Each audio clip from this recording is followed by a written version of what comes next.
subscribe, like the video, and, if possible, join Patreon. But if you don't have much money, you can support the channel by watching the novels on euroaudiobooks.com. Remember that you can participate in the polls so that your favorite novel gets published for free. Asked curiously. Yes, according to calculations, it will indeed land nearby. So, I'll land it here. Jocko looked up at the sky and nodded lightly. According to calculations, it should fall here like a meteorite. Are you sure you will exterminate him, right? Tide smiled and asked. If it's a little guy who falls, it's okay, but when he grows up, I can't handle it. Jocko shook his head. What should we do then? Tights was a little scared. What do you mean? Of course, I'll run away, and the Earthlings will be wiped out. Jocko replied without hesitation, even somewhat arrogantly. Tights, so if a kid falls, it's okay? Tights asked again. More or less. 3 to 5 years old should be fine. Jocko nodded, showing confidence in his expression. Tights silently wiped her sweat. 3 to 5 years old? Isn't that the same age as my sister? Is it appropriate for you, an alien, to bully a 3 to 5-year-old child? Hasn't he arrived yet? Has he deviated from Earth and gone to another planet? Tights asked again. If that's the case, it's lucky, Jocko replied without looking back. Never mind. Let's not worry about it. Tights shook her head, then looked at Jocko again and couldn't help but say, but your suit material is really good. It's for sure, but this isn't my suit. It's just my upper body armor. Jocko replied casually. Tights stood up from the ground and showed a shocked expression, glaring at Jocko and asking, what do you mean? Have you not been wearing pants all this time? What's the problem? Jocko was unruffled. So, you've never been wearing pants. Tights suddenly felt that Jocko was being a pervert. Don't talk so vulgarly. That's how it is on our planet. Jocko snorted. Tights looked at Jocko's legs and found that they were unusually smooth in the leg position, with a purple color overall, without any special parts. Feeling strange, and couldn't help but ask, how do you pee? TCH, Jocko nonchalantly sprayed 2 liquids from the top of his head. From here, Jocko pointed to the 2 small holes on his head. Tights, can you eat and pee at the same time? Won't you get pee in your mouth? Tights chuckled, covering her mouth. Jocko immediately felt uncomfortable all over. What do you mean? Do you talk like that? I came to Earth for free to help you solve problems. Jocko gritted his teeth and said unkindly, what kind of dangerous alien did you say? Is he also peeing like you? Won't he pee in his mouth? Tights couldn't help but be interested. Jocko, I don't want to talk to you. Jocko glared. Chapter 44, don't come over, not kidding you. Talk about that alien again. This urged. The alien I mentioned, their purpose is to occupy other planets. The most terrifying thing is they're a very warlike race themselves. Even our galactic police are not their match. Jocko's expression became heavier. Like Earthlings who have no combat power, they will send a child here, and eventually, they will gradually eliminate all humans on this planet. So serious?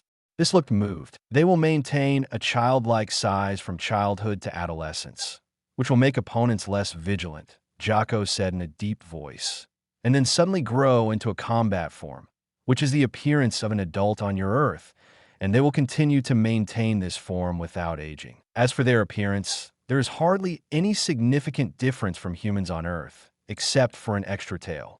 I thought they looked similar to you. Tights understood, then asked, so, which planet are they aliens from? Their planet is called Planet Vegeta. They are Science, Jocko replied. The name doesn't sound particularly impressive, Tights sighed. But anyway, it doesn't seem like a good thing for them to come to Earth. Let's go down. It seems they won't come today. Jocko shook his head. So you're here to observe those Scions coming to Earth, right? This realized. Otherwise, what do you think? Jocko rolled his eyes. The 2 walked down from the platform. I just called my dad, and my dad agreed to come and help solve your spaceship problem, Tights said to Jocko. Your dad? How can your dad help? The old man asked strangely. Jocko also looked curious at Tights. After knowing each other for so long, why did you suddenly mention your dad? Is your dad famous? Have you heard of the Capsule Corporation? This asked the old man. The Capsule Corporation? Of course I know. The old man nodded. Isn't that the enterprise of Dr. Briefs, the most famous genius scientist in West City? Why did you suddenly mention this? Do you know Dr. Briefs? I know him, and very well. Tights smiled. Very well. The old man was stunned. He's my dad, Tights said. The old man was stunned, screaming, and didn't return to his senses for long. Jocko, on the side, was also puzzled, silent for a long time. Miss Tights, you're the heiress of the Capsule Corporation, the old man exclaimed. I didn't want to say it. Tights sighed. The old man, so, your family is very wealthy? Jocko looked at Tights and asked, It's all because of you and me that I said it. Don't treat me especially because of this. Tights smiled. Of course not. Jocko shook his head. This is awkward. Can't bluff in front of aliens. My dad said they'll come over soon, probably by evening, Tights added. But come to think of it, as the heiress of a wealthy family and the world's richest, why leave home to work outside and come to this poor island? Jocko asked, puzzled. The old man. Who's calling this a poor island? Because I want to be a science fiction writer. These experiences are necessary. Growing up in a wealthy home, I can't imagine what this kind of life is like. Tights smiled and replied. The conditions here are ideal, and coincidentally, there's you, an alien. Also, this alien won't lay a hand on me, a beautiful woman, so I'm relieved. Jocko felt a little depressed. What you said makes sense. I don't know how to refute it. Approaching evening, a luxurious amphibious airship slowly approached from the sea. Wait, I want to fly. Broly tried several times to fly out of the airship. You be honest. Bulma glared at Broly angrily. Broly scratched his head awkwardly, grinning stupidly. The airship landed at the pier. Dr. Briefs, Ren, Bulma, and Broly individually walked down from the airship. Jocko and the others were already waiting at the shore to greet them. Thanks for coming all this way, Dr. Briefs. The old man hurriedly shook hands. You're the alien Tights mentioned. Dr. Briefs adjusted his glasses and curiously looked at the old man. The old man, cough, cough, I'm Dr. Kachin. The old man wiped his sweat. Dad, this is the alien. Tights pointed to Jocko beside her. However, when Tights turned her head to look at Jocko, she suddenly found him sweating profusely all over and his body trembling nonstop. What's wrong with you? Jocko, Tights asked strangely. Looking more closely, Tights found Jocko staring fixedly at the two children. The two children came with their father and Bulma. Siblings, are you classmates from Bulma's kindergarten? This greeted them. No, Rin replied.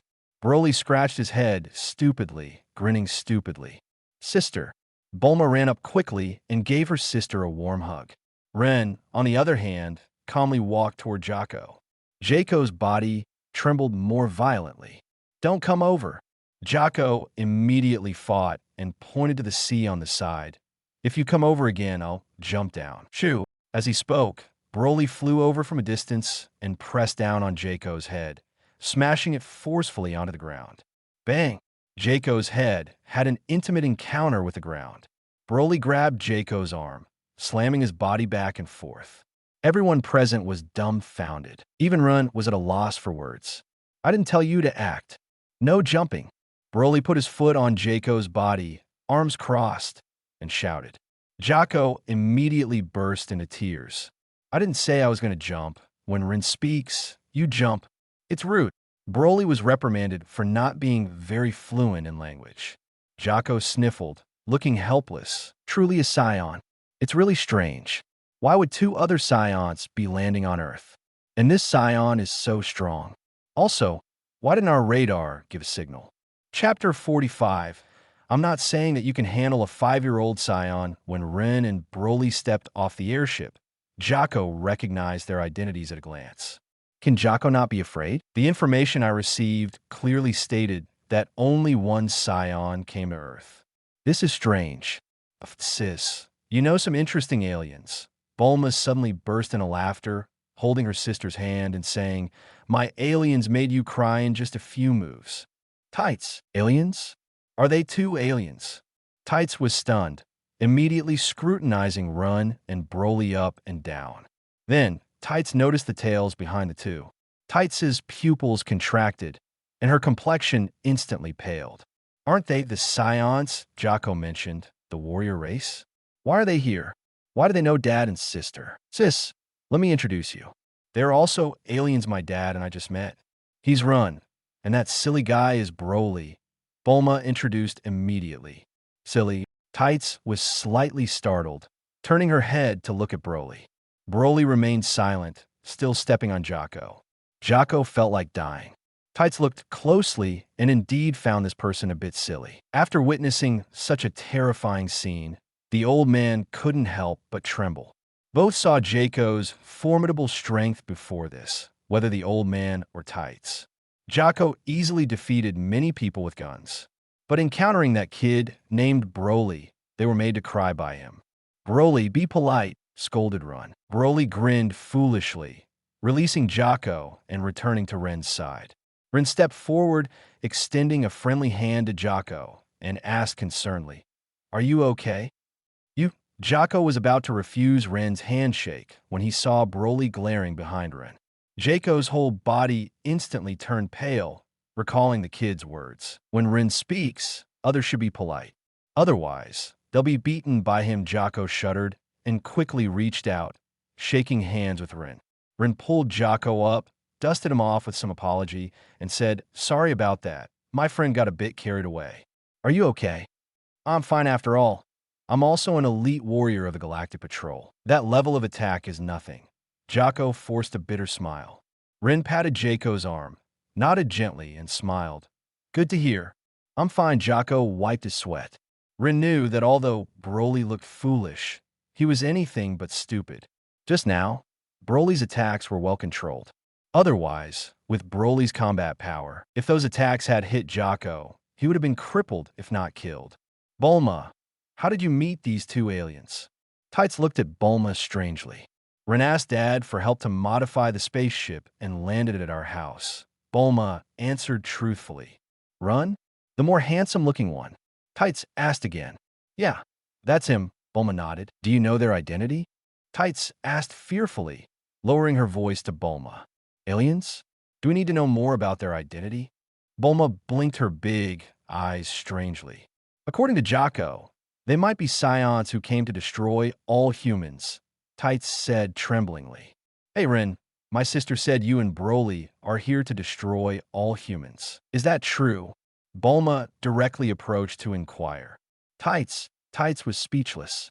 "Why are you asking so directly? You silly sister. What do you think?" Ren smiled. "I don't think so. You don't seem like a bad person." Bulma shook her head with a sparkle in her cute big eyes. "Yeah, I wouldn't do such a thing," Ren nodded. "Sis, are you relieved now?" Bulma smiled. Tights didn't speak. Brief silence.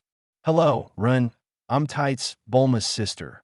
Tights approached, extending a friendly hand to Run. Run and Tights shook hands, and he silently observed her for a moment. Tights was quite good-looking, but probably due to her age, her development wasn't very good. Her appearance and everything else were okay, and her hand were relatively tender. "Run, how old are you?" Tights asked. "I'm 5 years old," Ren replied. "Oh, quite promising."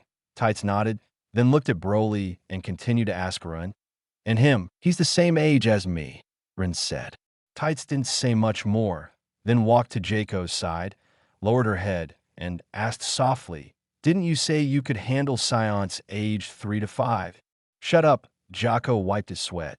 "This is an exception." "So, is what you said about aliens coming to attack Earth true or false?" "You've confused me," Tights asked, both crying and laughing. "Ren doesn't seem like a bad person. Do the words bad person appear on his face? You don't know how terrifying Scions are." Jocko gritted his teeth, his voice like a mosquito's buzz, afraid that Broly would overhear. "You haven't eaten? I can't even hear you talking with such a small voice," Tights said. "Oomph. I didn't say anything," Jocko hummed. The old man, Dr. Briefs, prepared a sumptuous dinner for Dr. Briefs. It's just that with Broly, the big eater, this food table isn't enough.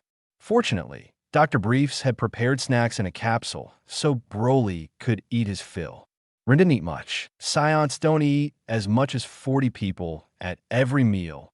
Sometimes, they just need to eat more than normal people. Only after intense battles, or when transforming into a great ape and consuming a lot of energy, do they need to replenish their strength by eating large amounts of food. "By the way, you said you're a galactic patrolman." Ren suddenly focused his attention on Jocko. Broly stopped eating, turned his head, and stared at Jocko intently. Jocko swallowed a mouthful of food, somewhat afraid, glanced at Broly, and then nodded at Run, honestly answering, "Yes, I'm Galactic Patrolman Jocko." "What's your strength among the Galactic Patrol?" Rin asked. "I'm an elite warrior of the Galactic Patrol," Jocko replied. Bulma, Tights, the two sisters looked at each other. One elite warrior, made to cry by a 5-year-old kid in just a couple of moves. Chapter 46, Apprentice Angel Meru's Speak Nicely. Lord Rin said, "Bang!" Broly casually put the spoon on the plate and stood up. Jocko. Jocko was almost scared to tears at that moment. "I am an elite warrior. I didn't lie," Jocko stammered in response, watching Broly vigilantly with fear in his eyes. "Then let me ask another question." Lord Rin smiled. "Among your Galactic Patrol, who is the strongest? Think carefully before answering." It's Meru's," Jocko hurriedly replied, feeling that he might get another beating if he answered late. "Meru's." Lord Rin's expression seemed pensive as he repeated the name. Jocko dared not say more, his expression constantly changing. "So, when your spaceship is repaired, take me and Broly to the Galactic Patrol headquarters. We plan to visit this Meru's." Lord Rin smiled. Jocko didn't know how to answer this question for a moment. "Not welcome." Lord Rin looked at Jack with a smile. Welcome, of course, the Galactic Patrol headquarters welcomes your visit." Jocko immediately relented. "Well, that's settled then." Lord Rin nodded satisfactorily. But Jocko was uneasy. "I've dug a pit for Meru's to jump into. I'll offend Meru's for sure. This is troublesome. Will Broly beat Meru's? This guy named Broly is too strong. No, I must find a way to contact Meru's and inform him beforehand. But my spaceship communicator is broken, and I can't contact headquarters. Oh yeah, after the spaceship is repaired, I'll secretly contact Meru's." Thinking of this, Jaco's suspended heart temporarily relaxed. "Lord Run, take me too. I want to go." Bulma raised her hand. "You'd better not go. There will be plenty of opportunities in the future. You're too young to go on an interstellar trip now." Lord Rin shook his head. "What? You talk as if you're much older than me." Bulma wasn't pleased at all. Jocko felt a bit smug. This little girl is challenging that scion named Lord Rin. Will that silly guy go rough on the little girl? However, what Jocko expected didn't happen at all. Broly was completely indifferent. Jocko scratched his head. "So, you're only targeting me?" After dinner, Dr. Brief inspected Jacko's spaceship with Dr. Brief's company. There was a malfunction in the core energy of Jacko's spaceship. To put it plainly, the battery was dead, out of power. Dr. Brief had the energy component at home, but it was far from here. A round trip would take 4 hours. "Tomorrow then, let's talk about it tomorrow." Dr. Brief sighed. "It's okay, Dr. Brief, I'm not in a hurry." Dr. Brief chuckled and quickly agreed. "Jocko, you're not in a hurry, but I am. Let Broly go get it," Lord Rin suggested. "He flies faster." "How long will Broly take?" Dr. Brief asked. "In his current state, if he flies back at full speed, it will take a few minutes at most." Lord Rin pondered. "What? Can he fly that fast?" Dr. Brief adjusted his glasses, showing a face of astonishment, then nodded. "Okay then, let Broly go home and get it." Broly scratched his head, grinned foolishly, and nodded in agreement. "Broly, after you go home, just find a robot and have it find the S35 energy battery." Dr. Brief explained to Broly. "Remember?" Lord Rin asked Broly. Broly nodded. "Repeat it." Lord Rin said, "S35, energy, battery." Broly blurted out each word. "Go ahead." Lord Rin nodded in satisfaction. They say Broly is silly, but Lord Rin knows this kid is not silly. On the contrary, Broly is quite clever. He is just not very good at expressing himself. Broly turned into a bright stream of light, swiftly flying into the sky and soon disappearing from everyone's sight. I could have repaired the battery myself, but I'd rather hone Broly's skills. Lord Rin looked in the direction Broly disappeared and couldn't help but sigh. Dr. Brief both immediately looked at Lord Rin. "Can you stop bragging?" Jocko couldn't help but say. Now that Broly isn't here, Jocko suddenly feels less pressure and decides to be more carefree. Broly was nearby before, and Jocko felt like a mountain was pressing down on him, making breathing hard. Now that Broly is gone, can I be a little unrestrained? Broly, why did you come back so soon? Bulma suddenly shouted. I was wrong. I was wrong. I didn't say anything just now. Just pretend I farted. Jaco's face turned pale and extremely ugly in an instant, kneeling on the ground, trembling in fear. Bulma laughed heartlessly. Jocko quietly lifted his head. Where was Broly's figure? Jocko stared angrily at Bulma. Haha. Bulma pointed at Jocko, laughing even more joyfully. That's why I don't like kids. Jocko held his head, angrily said. Sister, the alien you know is too timid. Bulma turned to her sister and said, Don't repeat the same words. Tights' face turned black. Lord Rin didn't say much, but walked forward, releasing the power of angels in his hands and covering the spaceship with it. Suddenly, the angel's not-so-pure power entered the spaceship's energy area and repaired the damaged energy. Hey, Lord Rin, what are you doing? Bulma asked curiously. It's nothing. Just take a look and see if I can fix the battery. Lord Rin smiled. Or don't force it. I've checked the energy battery, and although it can be repaired, the process is particularly complicated. It's easier to just replace it with a new one. Bulma shook her head, blinking her cute big eyes. Lord Rin, do you understand this too? Dr. Brief was surprised. Chapter 47, Target, Galactic Patrol Headquarters, I don't understand. Just take a look. Rin replied, Briefs. What else is there to see if you don't understand? Jocko couldn't help but roll his eyes, even wanting to pull Rin away. If you don't understand, don't touch it randomly there. What if you accidentally break the spaceship? About 10 seconds later. Hum hum hum. Suddenly, there was a flash on the spaceship's body. Everyone present immediately widened their eyes and looked towards the spaceship's direction. Jocko was even more surprised and delighted, but with a hint of disbelief in his eyes. What's going on? How could the spaceship be fixed? Look, it's fixed, right? Rin smiled. Everyone fell silent, staring at Rin as if he were a monster. Is this fixed? Isn't that battery difficult to fix? Jocko was even more excited and ran forward, his face full of endless joy. Ha! My spaceship is finally fixed. Jocko happily danced. But we can't let Broly have made a trip for nothing, right? So I decided to destroy this battery. Rin said, and the power of the angels suddenly transformed. Snap! The power of the angels acted on the energy battery, destroying one of its components. Hiss, the component burned, and the energy battery broke again. The light emitted by the spaceship suddenly dissipated. Done. Rin clapped. Destroying is indeed easier than creating. Jaco's smile froze on his face. Everyone present was more bewildered than ever. Silence lasted for tens of seconds. Dr. Briefs. Why do I feel like this little guy is a philosopher? Dr. Amori whispered to Dr. Briefs. No, he's not a philosopher. Dr. Briefs shook his head lightly. Dr. Amori was slightly stunned. I was just talking casually. Why are you taking it seriously? He said he wanted to become the greatest god in the universe. Dr. Briefs added.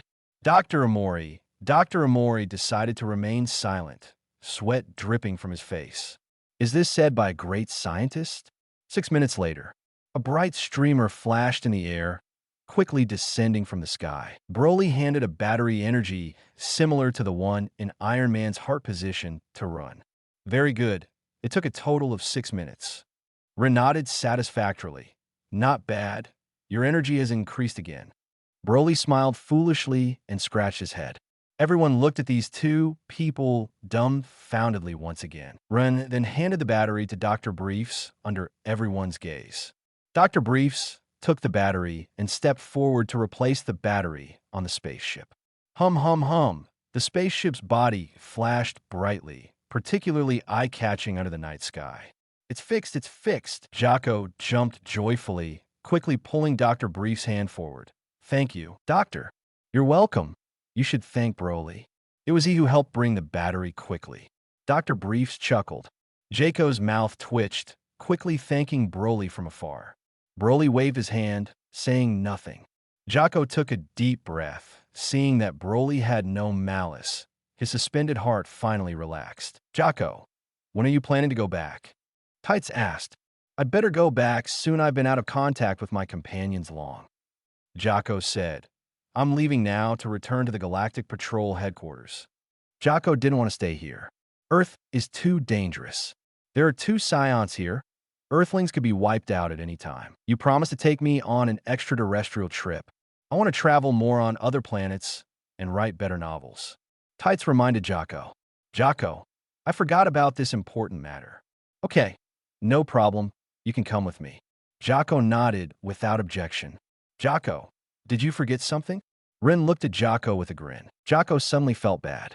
Yeah, I promised the Scion to take him to see Meruz. Meruz is in for a tragedy. But it's good. Who usually lets Meruz be so arrogant? I'll bring him a formidable opponent. It's also a good thing for him to experience.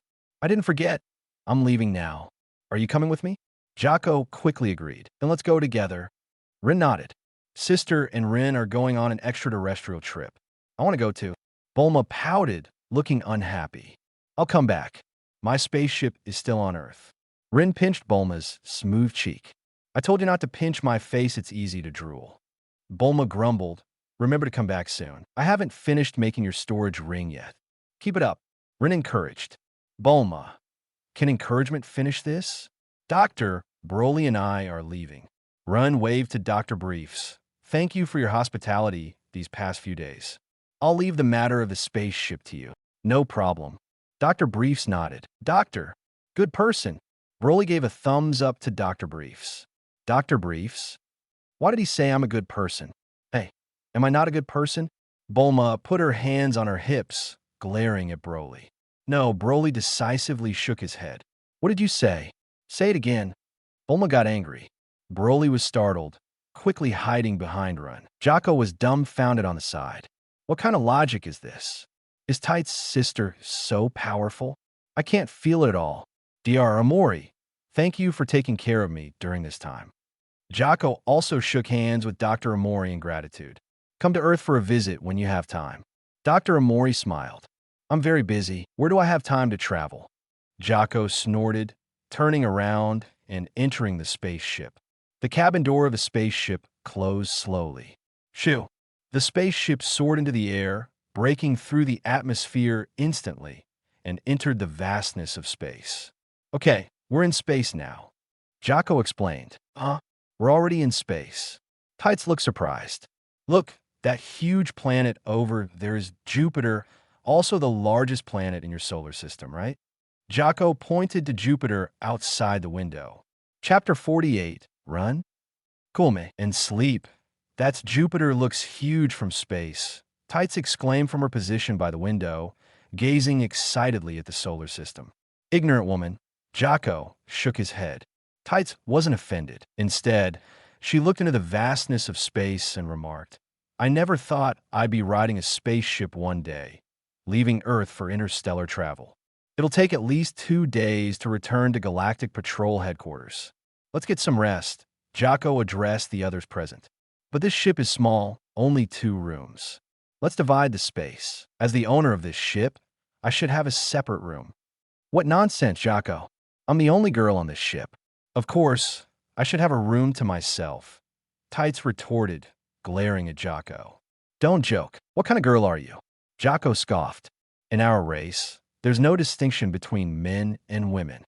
I say, Broly suddenly spoke up. Hearing Broly's voice, both Tights and Jocko immediately fell silent, turning to look at him. We almost forgot. There's this terrifying little guy on the ship. Broly didn't say anything but pointed to himself, Jocko, and one of the rooms. Broly's intention was clear. He and Jocko would share a room. Jocko felt uneasy about the whole thing. I don't want to share a room with you. I don't want to die, either. Then, Broly pointed to Run and Tights, indicating the other room.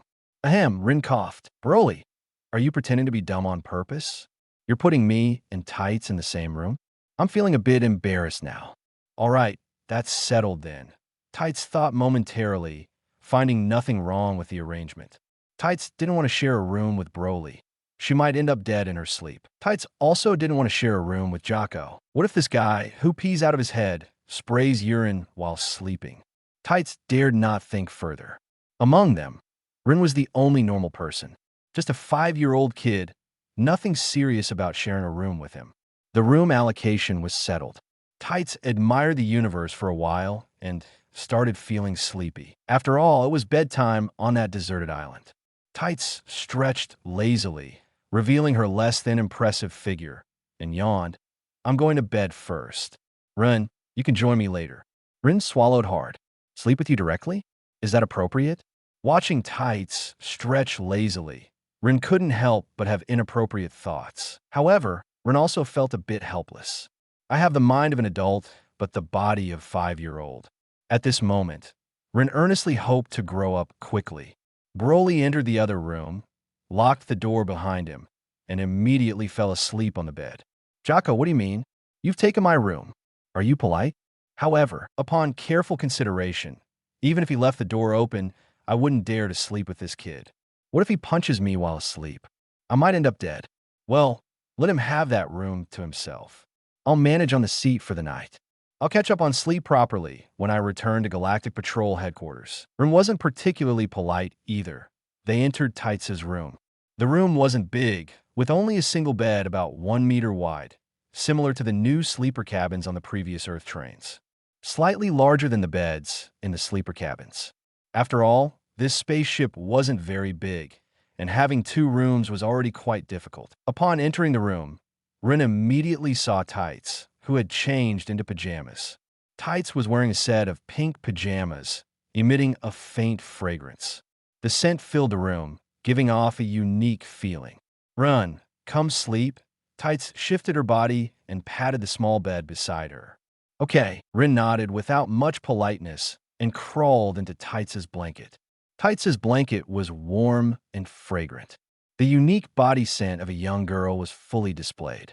It had been a long time since Rin had felt this way. Damn it, I've crossed into the Dragon Ball world. And the first woman I slept with is Bulma's sister. The problem is, I can't do anything right now. No, I can't. My ultimate goal is to be Bulma's beautiful angel sister. Even though her skin is blue, I don't mind. The first woman in the Dragon Ball world must be an angel sister with a ponytail. I just like women with ponytails. However, as soon as Rin removed his armor and lay down, Tights grabbed his tail. Such a playful little puppy, Tights murmured. Rin, is she treating my tail like a puppy? However, what made Rin speechless was what followed. Tights' hands were very restless, and it was as if grabbing a tail wasn't satisfying enough. Hey, cute dog, Tights suddenly chuckled. Rin, I'm only 5 years old. I need to stay calm. I am destined to become an angel. I'm not angry. I'm not angry at all. Outside, seeing 3 of them were asleep, Jocko cautiously picked up the communicator and initiated a video call with headquarters. Hello, I'm Iriku. You're Jocko, right? You've been out of contact for a long time. The other person responded immediately. Appearing on Jocko's screen was an alien with a peculiar appearance, a round and flat head, features that looked smooth, and a pale green complexion. He was wearing the distinctive armor of the Galactic Patrol. My spaceship had a little problem. It was just repaired today, and I'm expected to return to headquarters in 40 hours, Jocko replied. Is the Scion issue resolved? Iriku inquired. Chapter 49. Maruz, a Scion wants to see you resolved. I have successfully subdued those 2 Scions heading to Earth, chuckled Jocko. Iriku's face showed shock as he looked at Jocko, somewhat surprised. No wonder they call me elite, Jocko said proudly. Impressive indeed. Being members of the Jocko team, how old are those 2 Scions? Iriku asked in admiration. They're both only 5 years old, Jocko answered truthfully. I see, so they don't pose much of a threat in combat, then? Iriku relaxed slightly. No, one of them is quite strong. Jocko's expression turned serious as he lowered his voice. It took a lot of convincing to sway him. Convincing? Iriku was puzzled, murmuring, Scions can be persuaded? It doesn't matter. Jocko waved his hand, changing the subject. Is Meruz available? Yes, Iriku replied, then connected the communication to Meru's room. Soon, Meru's image appeared on Jocko's screen. It's Jocko. Is there anything you need? Meruz asked politely. Meruz, would you like to step out for a bit? Jocko lowered his voice. Step out? What? Meruz raised an eyebrow. Yes, just find a reason to step out, Jocko whispered. What's going on, Jocko? Meruz inquired. A scion wants to see you. Jaco's expression turned grave. A scion? You mean those warrior scions? Meruz immediately caught on. Yes, exactly, Jaco nodded. If he wants to see me, I'll just meet with him. Why should I step out? Meruz smiled faintly. Because there are two scions on Earth. One seems average, but his companion is incredibly powerful despite being only 5 years old. Jaco's tone grew more serious, fear creeping in his eyes as he spoke. Did he mention why he wants to see me? Meruz asked. No, just said he wanted to chat with you, Jaco replied. That's okay, I'll talk to him. Not all scions are bad, Meruz smiled. Besides, I suppose you haven't heard? The Saiyan planet Vegeta has been destroyed. Vegeta destroyed? That's karma, Jaco exclaimed with surprise. They must have reaped what they sowed. How did it happen? It said massive meteors struck them, Meruz answered. But the reality is different. Oh, what's the real reason? Jaco was intrigued. According to our investigation, Frieza destroyed the planet Vegeta, Meruz said thoughtfully. What? Frieza, the Emperor of the Universe. Jaco's face paled, shouting, and then he quickly glanced behind him. Luckily, the spaceship's soundproofing was good enough, ensuring no one heard him, allowing him to take a deep breath. Why? Aren't Scions Frieza's fighters? Why would he destroy their planet? Meruz asked curiously. Because Frieza feared the birth of a Super Saiyan or a Saiyan god among them. Meruz revealed truthfully. Super Saiyan? Saiyan god? Were those? Jaco grew even more curious. It is said that a Super Saiyan is the strongest warrior in the universe. Meruz smiled. So, a Super Saiyan could threaten Frieza's position as the Emperor of the universe. Hence, he exterminated all the Scions, right? Jaco nodded thoughtfully. Yes, Meruz agreed. Now, fewer than 10 Scions are left. They brought it upon themselves. Scions have invaded many planets and killed many innocent people. Jaco snorted, showing no sympathy for the Scions' fate. After all, Scions have committed many atrocities. Meruz nodded slightly. Atrocities? Yes, you're right. The evil of the Scions is evident, Jaco agreed. In my opinion, there are good Scions too, Meruz pondered. Don't joke. Where would you find a good Scion? They are always evil at heart. Jaco shook his head. Their hearts are forever filled with malice. As the two conversed, Iriku's communication was suddenly interrupted. Why is Iriku suddenly interrupting at this time? Jaco chuckled slightly, pressing the answer button. Then, Iriku's image appeared on the other side of the screen. It's like a group video call now. Iriku, what's wrong? Is something the matter? Jaco inquired curiously. Jaco, it's bad news. A spaceship from Frieza's army is heading in your direction. If nothing goes wrong, your two ships will meet in space in about 2 minutes, Iriku immediately informed. A spaceship from Frieza's army? Jaco was stunned. Is it Frieza himself coming? It's not Frieza. Iriku shook his head. As long as it's not Frieza, it should just be some scout or something, right? Jaco speculated. It's not a scout. It's someone very terrifying. Iriku's expression grew even graver. Ooh, Jaco was starting to feel scared. Ace. Iriku uttered the 2 words. Ace? Who's that? Is he famous? Jaco was bewildered. Frieza's son, Iriku said solemnly. What did you say? Frieza's son? Since when does that guy have a son? Jaco was shocked, shouting in disbelief. He's had one for a long time, Iriku explained. Frieza's clan, the Ice Demon clan, froze his son on their home planet after he was born. It's said that the longer they're frozen, the stronger they become. Frieza was frozen for about 5 years, his brother Cooler for 6 years, and Ace for only 3 years, but Ace couldn't stand the loneliness and came out early. Chapter 50, Galaxy Prison. Even if you came out early, why did you come to see me? Jaco felt that his whole body was not well. While speaking, Jaco's hands quickly operated on the computer buttons. Sure enough, Jaco soon discovered that a spaceship was speeding towards him. Jaco broke out in a cold sweat and hurriedly controlled the spacecraft to change its course. I hope you didn't come here to find me. Maybe I didn't come here to look for you on purpose. Ilika guessed, maybe I happened to meet you in space. Encountered by chance in space? The probability is lower than that of a meteorite hitting planet Vegeta. Jocko couldn't laugh or cry. He immediately clasped his hands together and prayed silently. God, I hope Frisia's son will not discover my spaceship. Jocko, hold on tight first. I'll go over to support you. Myers made a prompt decision. Mers, you are a good man. Jocko burst into tears with excitement and said in a deep voice, but it has been more than a day since you came here, right? No, my spaceship is very fast. It must be at least 10 times faster than yours. It can arrive in less than half an hour. Myers replied. Jocko felt heartbroken at that time. Why is your spaceship faster than mine? And it's so much faster. There was silence for a full 10 seconds. Let's put the spaceship thing aside for now. He is Frisia's son, even if you can beat him. What if Frisia is provoked? Jocko was a little worried again. Said, then capture him and put him in the galaxy prison together. Myers smiled. Jocko didn't want to talk anymore. Why is your face so big? Do you want to imprison Frisia in the galaxy prison?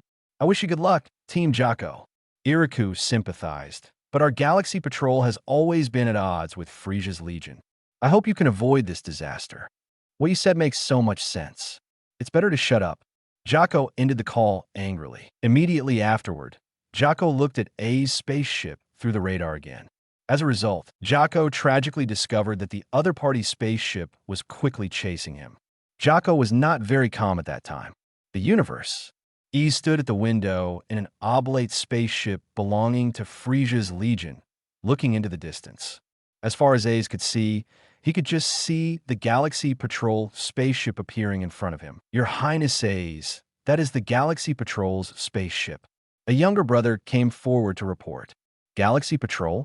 A smiled, his tail wagging slightly behind him. It's interesting. I've heard of the Galaxy Patrol long ago, but my father's army rarely comes to this area. Your Highness A's, are we going to attack the Galaxy Patrol base? The younger brother asked respectfully. If Dad doesn't want to do anything, let me do it. A's smiled proudly. Aren't the Galaxy Patrol warriors who maintain the universe's peace? Our family must maintain this universe, not the Galaxy Patrol. So your Highness A's, are we going to knock down that spaceship? The younger brother asked. Catch them alive. Sai's ordered. Yes. The younger brother responded immediately. Whoops. A spaceship suddenly accelerated its speed and quickly chased in the direction of Jaco's spaceship. Beep, beep, beep. At this moment, the detector worn on A's eyes suddenly rang. A's pressed the communication button on the detector. Dad, A's was stunned. A's, you didn't stay frozen on your home planet. Why are you running out now? Frisia's voice came over with some dissatisfaction. Dad, I'm bored, so I came out early to do some activities. Ace chuckled. Oomph, do you think you're very strong now? Frisia snorted coldly. Dad, although I've only been frozen for 3 years, my combat power has already reached 30 million. Ace smiled proudly. With my current combat power value, I should be able to walk sideways in this universe. That's true, but this universe is not as simple as you think. Go back and freeze it for me. Frisia gave the order with a cold face. Don't say that, Dad. I don't want to sleep in that boring environment. Ace shook his head and refused. Then tell me, what are you doing on the Galactic Patrol's territory? Frisia scolded. Dad is in charge of the Western universe. Uncle Galab is in charge of the Eastern universe, and Grandpa is in charge of the Southern universe. Only the Northern universe controls the Galaxy Patrol, right? Ace smiled. Of course, I want to take over the Northern universe. The universe is united so that our family can rule the entire universe. The Galaxy Patrol area is the area that Shin is responsible for. Don't mess around. Frisia frowned tightly and shouted with a cold face. Shin, Ace was happy at that time, with contempt in his words. What's so great about Kaijin? If possible, I don't mind destroying Kaijin. Ease, you underestimate the power of God. Frisia scolded. Dad, don't worry. Isn't our backer the Lord of Destruction, Lord Beerus? Ace smiled indifferently. Even the Kaijin has to give the Lord of Destruction, Beerus, some face, right? Frisia remained silent. What you said makes sense. I don't even know how to refute it. You can go explore, but you must be careful. If you encounter Shin, leave immediately. Frisia thought carefully and gave the order to Ace. Understand, Dad. I am sensible. A's nodded in agreement. After ending the call, A's spaceship crashed directly into Jaco's spaceship. Boom! With a loud noise, Ren inside the spaceship felt that he had collided with a soft body. Ah! Tights exclaimed and immediately woke up from her sleep with panic. Then, Tights looked down and found that Ren was pressing his face firmly against her chest. Tights, what happened? Tights was not angry at all. Ren was a child, after all. Besides, the violent vibration of the spaceship just now made Tights feel endless fear. Could it be that the spaceship hit some meteorite? Tights' face turned pale, and she immediately lay on the window of the spaceship and looked out. The next moment, Tights was surprised to see a large spaceship emerging from the window. The opponent's spaceship appeared in the universe like a behemoth, giving Tights a feeling of despair. Is this a space pirate? Tights was stunned and broke into a cold sweat. Sure enough, you were right. He's a space pirate. Ren immediately looked toward the spaceship and couldn't help but feel a little puzzled. Chapter 51. Frisia's son Ren is a bit strange. Isn't that the spaceship of the Frisia army? How could the Frisia army's spaceship appear in this area? According to reason, the Frisia army controls several other areas except the Northern Universe.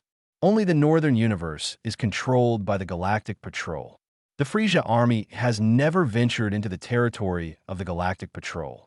As for the reason, Ren is not very clear. But now, the Frisia army's spaceship appears in this area. Could it be because my spaceship's whereabouts were exposed? So Frisia's spaceship chased after us. Frisia. Oh, Frisia. Why are you bothering me for no reason? Well, come on. Let Broly practice his skills. I wonder if Frisia has come in person? Ren calmly put on his battle armor and gently raised his hand, immediately covering Tights' body with a protective shield. Huh? What's this? Tights was slightly stunned, finding a shiny halo around her. This is a protective shield with oxygen inside, Ren explained. Even if the spaceship accidentally explodes, you can survive inside for up to 10 hours. 10 hours, Tights couldn't help but laugh and cry. Only 10 hours? In this vast universe, the distance between planets is calculated in light years. What's the point of surviving for 10 hours in here? I'm going out to take a look. Ren opened the door and stepped out. Broly also rushed out the door, looked around, and rubbed his head. A sudden collision with the spaceship also hit Broly, and his head was accidentally bumped. This is bad. Something big has happened. It's Frisia's spaceship. They forced our ship to stop. Jaco hurriedly explained. Has Frisia come in person? Ren asked. No, it's not Frisia. It's Frisia's son, A's, Jaco replied. A's? Ren was slightly stunned. Unexpectedly, did this character appearing in the fan comic also appear here? As a Dragon Ball fan, Ren naturally had seen Dragon Ball AF. And in Dragon Ball AF, there's a guy named A's. This person's strength is very powerful. However, Ren estimates that A's should not be as strong as Golden Frisia. According to A's description, his strength is 10 times that of Frisia's fourth form. And the strength of Golden Frisia is that he's many times stronger than his fourth form. Frisia was able to cultivate the golden form because he was imprisoned in a cocoon in hell. There, Frisia had deep insights, especially his longing for immortality was gone. Even if you have immortality, being sealed in such a place is simply worse than death. After Frisia was revived, he successfully cultivated the golden mode. Because of his profound insights into hell, however, now a small A's has popped out. Why did you come out to cause trouble when you should have stayed frozen on the planet? You even disturbed my beauty sleep. This is troublesome. What should we do? Jaco held his head, feeling a headache. It's okay. Let Broly take care of them all, Ren said indifferently. Broly? Jaco was stunned and immediately turned his head to look in Broly's direction, but then shook his head helplessly, saying with some fear, No, this is space.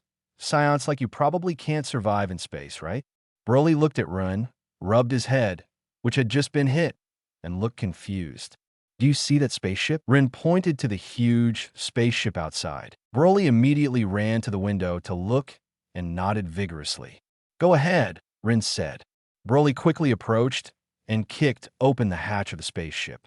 Jaco, As soon as the hatch of the spaceship opened, due to the pressure difference, Jocko involuntarily flew towards the door, almost being sucked into space. Snap! Rin gently raised his hand and stopped Jocko.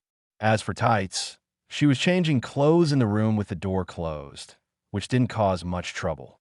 Tights thought that even if she were to die in space, she couldn't die in her pajamas.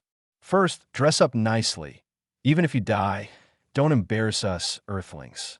You reckless fool. Jocko broke out in a cold sweat and quickly thanked Rin. Thank you. Thank you. Rin remained silent. Huh? Were you prepared for this? How could you stand there motionless in such a high-pressure difference? Jocko admired greatly.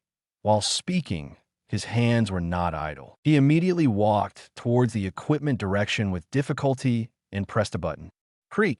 A protective shield appeared on the spaceship's hull, restoring normal atmospheric pressure.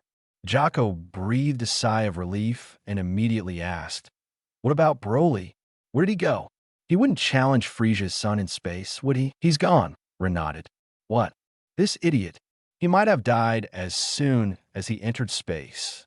Jocko sighed helplessly, his hands quickly operating on the machine. Snap! A projection screen was projected. I saw Broly turn into a bright stream of light as soon as he entered space, quickly rushing towards Frisia's spaceship. So fast, can this speed allow him to survive in space for a few seconds? Jocko muttered softly, then asked strangely, "What is he planning to do? Fight with Frisia's son by entering the spaceship?" Rin didn't respond, but silently watched the screen. The two spaceships were not far apart, and Broly quickly rushed to Frisia's spaceship. Snap! Broly didn't waste any words, quickly rushing up and grabbing a corner of the spaceship. What does he want to do? Jocko was stunned. A spaceship. Report. Someone flew out of the spaceship. The little brother immediately came forward to report. Oh, is he coming to surrender? A smiled. Yeah, in front of His Highness A's, even the Galactic Patrol has to surrender obediently and come to kneel. The little brother laughed. A squinted at the little brother. Is it funny? A's asked lightly. The little brother's smile froze on his face. If you don't let me laugh, I won't laugh. Open the hatch and let me see this Galactic Patrol who came to kneel before me. A showed a contemptuous look, his tail swinging behind him. The little brother was about to call someone to operate. Suddenly, the hull of the spaceship violently shook.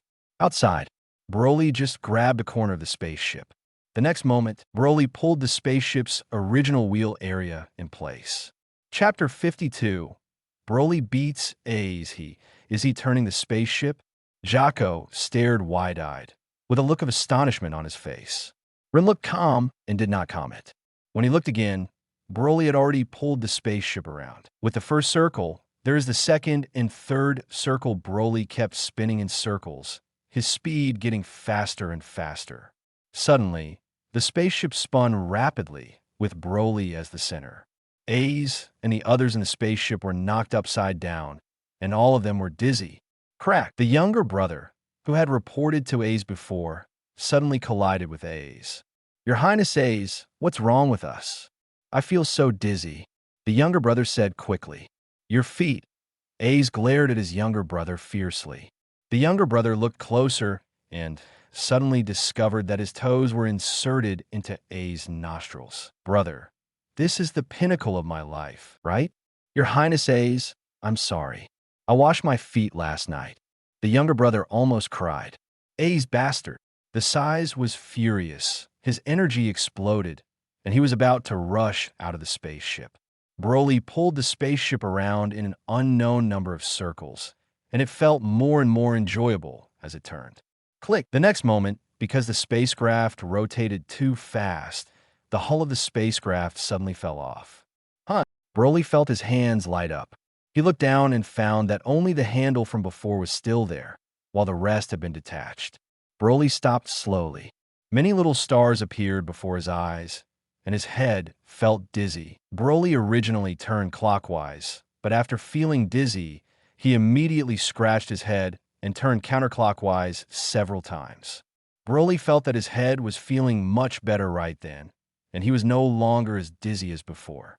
Immediately afterward, Broly looked at the spaceship that broke away in space. The spacecraft rolled rapidly in space, and many parts of the hull immediately disintegrated while rolling. Whoops! Broly turned into a stream of light, and his short body penetrated the spaceship's hull on the spot. Boom!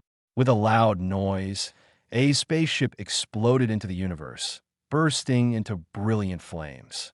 Jocko was stunned. Rin looked as usual. Rin had already discovered that Broly's combat effectiveness had improved during this period. Broly's conventional combat strength has reached approximately 2.5 million.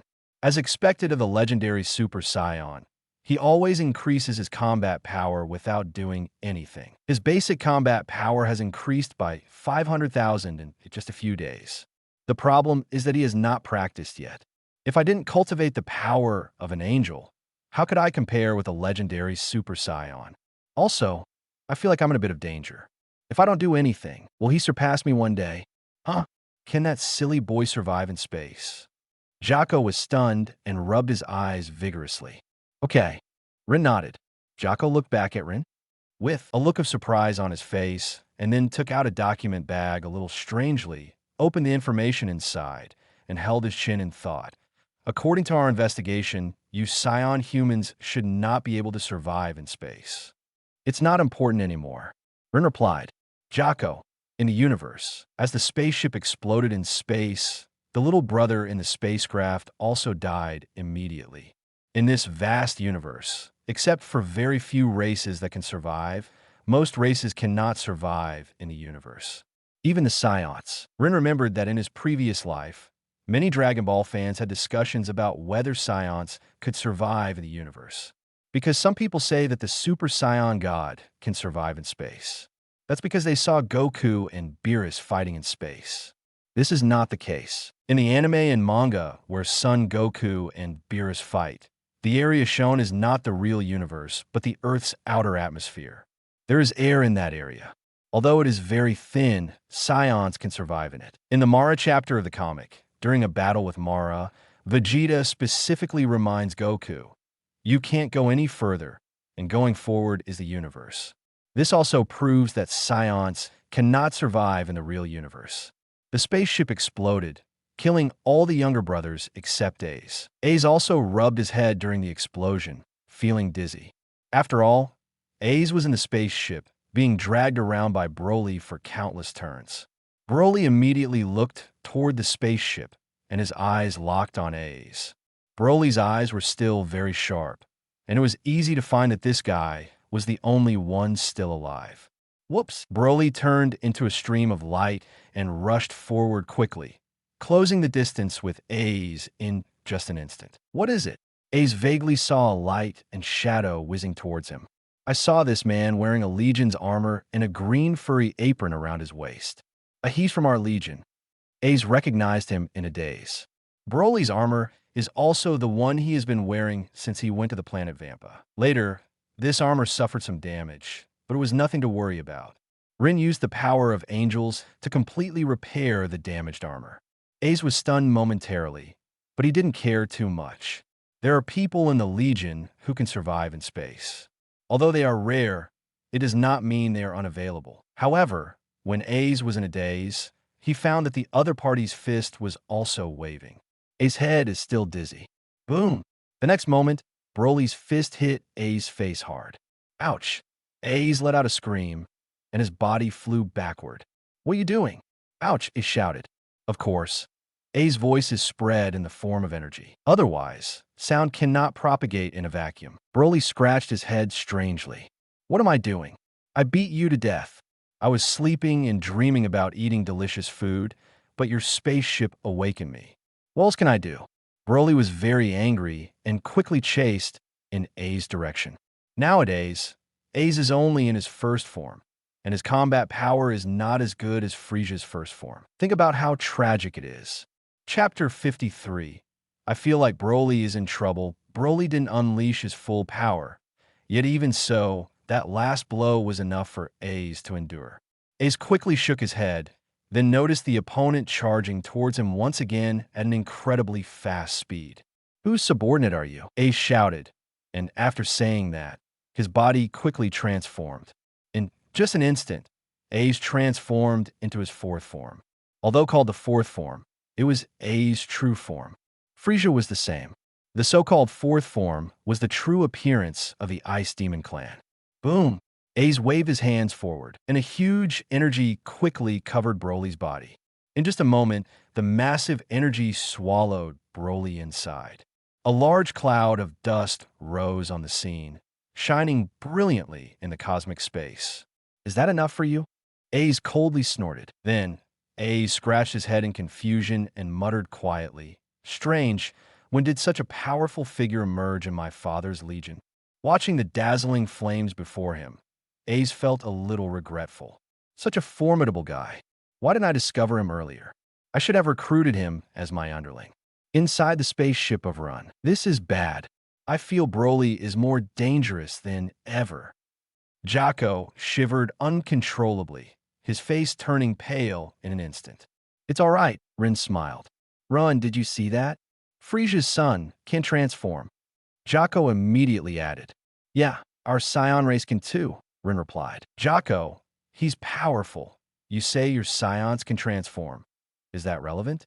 Brief silence. "I know your Saiyans can also transform into giant apes." Jocko rolled his eyes, pointing to the cosmic space. "But without a moon in this space, how can you transform into giant apes?" "In our hearts, there's a full moon. Every night is a full moon night," Rin smiled. Jocko didn't want to talk anymore. "Why am I not on the same page as you? No, we need to leave here quickly. This guy's flying speed shouldn't be faster than our spaceship, right?" Jocko decided abruptly. "The spaceship's hatch isn't repaired yet. How long can this protective shield hold?" Rin asked Jocko. Jocko immediately turned his head to look toward the spaceship hatch. "This bastard, Broly. Can't you just open the door properly?" Jocko immediately grabbed the toolbox and went to repair the door. Of course, during the door repair process, Jocko watched the screen in front, wanted to see if Broly was still alive. In the cosmic space, the smoke released by A's slowly dissipated. Broly's figure gradually emerged. "What? You're okay." A's pupils shrank, showing a face of disbelief. Broly calmly opened his mouth wide. A suddenly had a bad feeling. Boom! A huge energy erupted from Broly's mouth, covering A's body. "Oomph! Petty tricks." A sneered, gritting his teeth, and forcefully punched. Bang! A's punch immediately deflected the huge energy spewed by Broly. The immense energy formed a ball of light, whistling towards Ren's spaceship. "Not good. That energy ball is coming towards us," Jocko exclaimed in shock. "Oomph! You've ruined my spaceship. Don't expect yours to be spared." Ace snorted, looking somewhat smug. Broly also turned his head to look at the direction of the energy ball.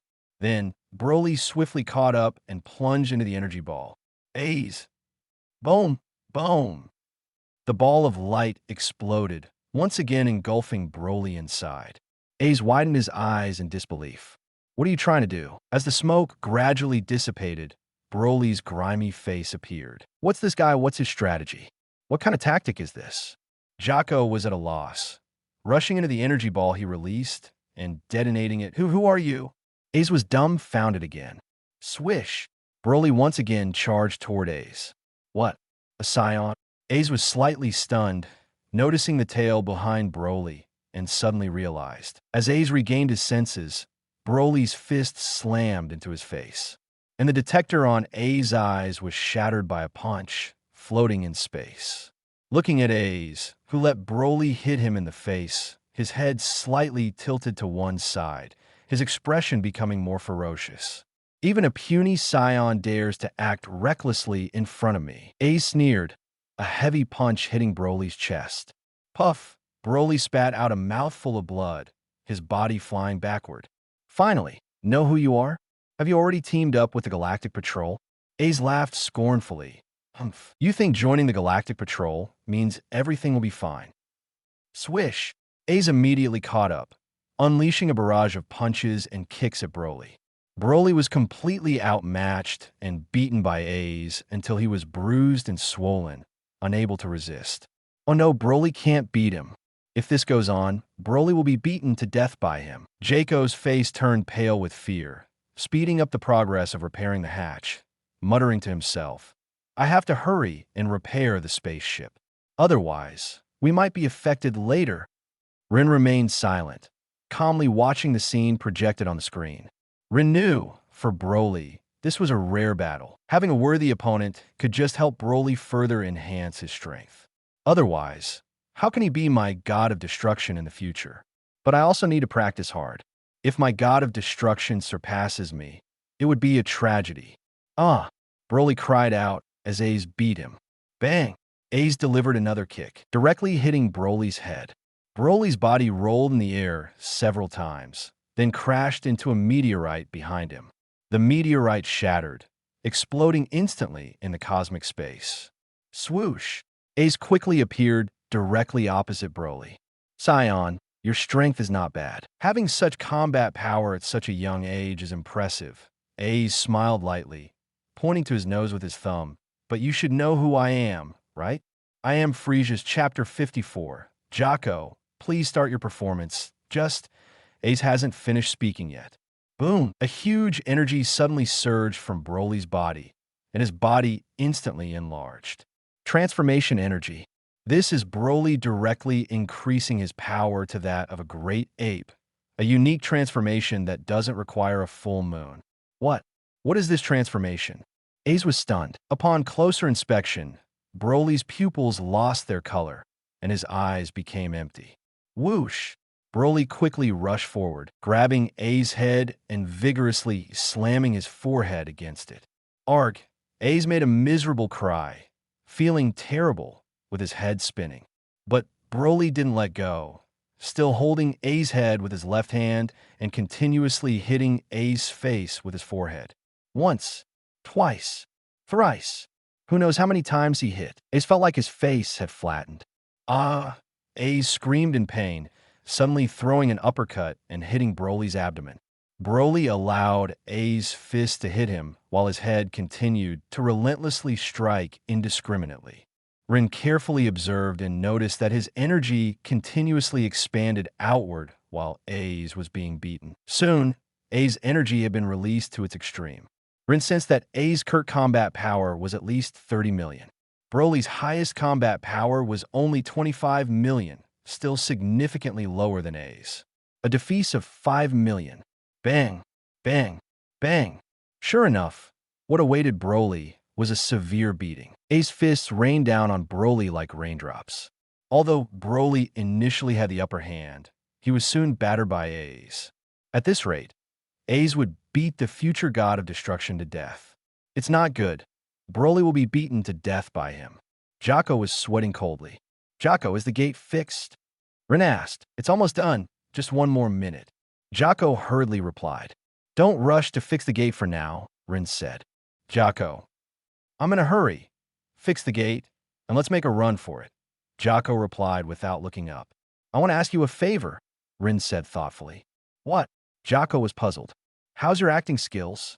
Rin asked. Jocko became even more confused, looking up strangely at Rin and asking, what acting skills?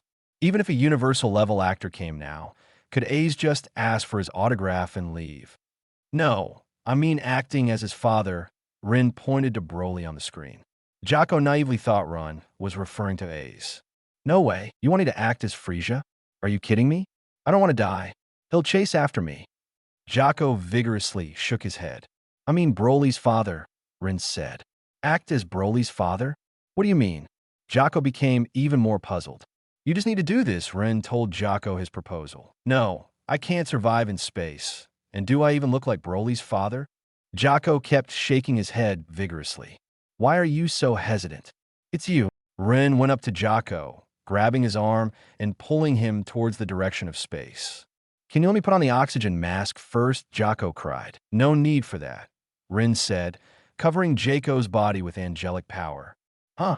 What's this? Jocko was slightly stunned. With this, you could survive in space for 10 hours, Rin explained. Hurry up. If you keep hesitating, Broly will be killed. Are you sure this thing can survive in space? Jocko was half doubtful, even poking the protective shield that shone like a star with his finger. However, before Jocko could confirm, Rin had already pulled him into space. Jocko, can't you wait a bit? He's such an impatient guy. Hey, how do we proceed next? Do I just pretend to be dead, as you said? Jocko asked. Yes, when I say start, you show off your acting skills, Rin nodded. Jocko felt bewildered, but now, Jocko had no choice but to obey Ren's orders. Maybe a miracle will happen. Bang! Ace kicked Broly heavily again, kicking him out. How about that? Little monkey, you're no match for me, right? Ace sneered. Broly's eyes were hollow, his pupils turning white, completely losing his sanity. Hey, Broly. Suddenly, a voice came from not far away. Broly turned his head to look in that direction and saw Run. And when he saw Run, a glimmer gradually appeared in Broly's pupils, seemingly about to regain his sanity. Ace also noticed Run, slightly stunned. Another Scion? In addition to this, Scion, that guy who looks like a fly, should be a galactic patrolman. Are these two Scions going to join the galactic patrol? This is a major discovery. I have to report this to my father as soon as possible. Doesn't Dad know about this yet? Regarding Run, who just appeared in space, and the galactic patrolman Jocko, Ace just gave them a simple glance, nothing more, and did not pay much attention to them. I must say the Scion kid who fought with me is strong. I've never seen such a powerful Scion before. Ace gritted his teeth, muttering, could this guy be a Super Scion? Not yet, Rin said from a distance. Ace was slightly stunned. How did he hear me when I spoke so softly just now?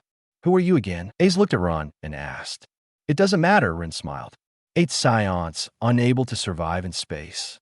How did you do it? Ace asked loudly. Shortcomings can always be overcome, Rin smiled. Well said, Ace snorted. But you shouldn't be here. You should take this opportunity to escape from this area. Maybe you still have a chance to survive. But now, I'm afraid you can't escape. Chapter 55, Broly transforms into a Super Saiyan. Want to see what a Super Saiyan looks like? Rin suddenly asked. What did you say? Super Saiyan. Ace was stunned for a moment. Yeah. Rin nodded. What do you mean? Do you want to say that you are a Super Saiyan? Ace looked at Ron and asked. I'm not, he is. Rin pointed at Broly. Ace, although he feels a bit like a Super Saiyan, to say he's a Super Saiyan is a bit exaggerated. He just has strong combat power. Ace laughed. Broly, look, he is your father. Rin pointed at Jack and greeted Broly. Broly looked at Jack with empty eyes, his expression full of doubts, and then he shook his head. Look, he is your father, Rin said, and Broly's not-so-pure angel power in his hand quickly covered his body. Ace looked confused. What did you say? Why can't I understand what you want to do? Is that galactic patrolman the father of this Scion? Do not make jokes. It's not the same race. Who are you lying to? At this time, Rin's angelic power successfully entered Broly's mind, followed his brain, and acted on his eyes. Broly's pupils shrank, and he looked at Jack without blinking, 2 lines of hot tears welling up in his eyes. Dad, Broly murmured. Jack's eyes widened even more, with a slightly startled look. Does he think of me as his father? Hurry up and agree, Rin whispered to Jake. Jack's eyes lit up, and he nodded vigorously and said excitedly, Yeah, good son. Dad. Broly burst into tears. Ace was a little confused. Are you recognizing relatives on the spot? What exactly do you want to do? Ace couldn't help but ask. It'll be ready soon. Please wait a moment, Rin said. Ace crossed his arms and let out a cold snort. I want to see what tricks you can come up with. Broly, your father is dead, Rin suddenly said. Broly? Ace. What do you mean? Jake, please start your performance.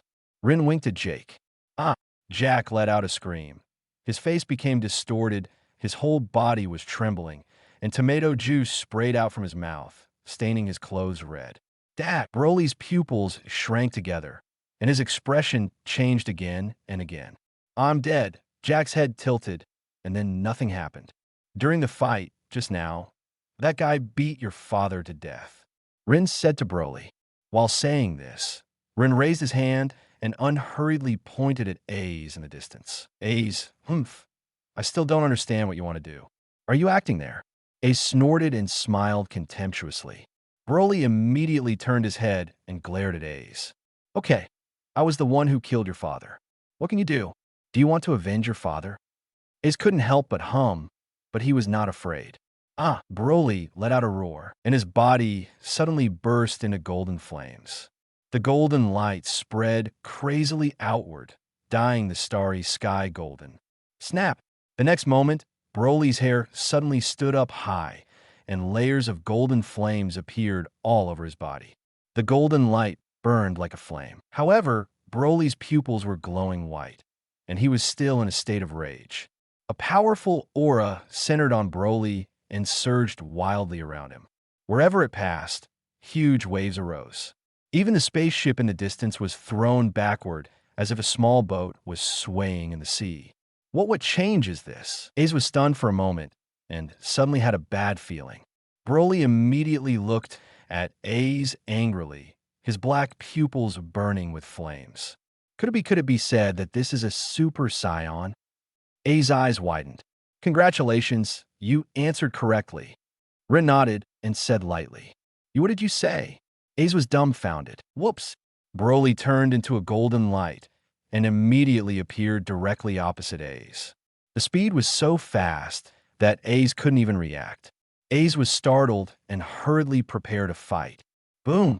Broly punched Ace on the spot with a heavy punch. Puffed. Ace spat out a large mouthful of blood and felt that his whole body was not well. Snapped!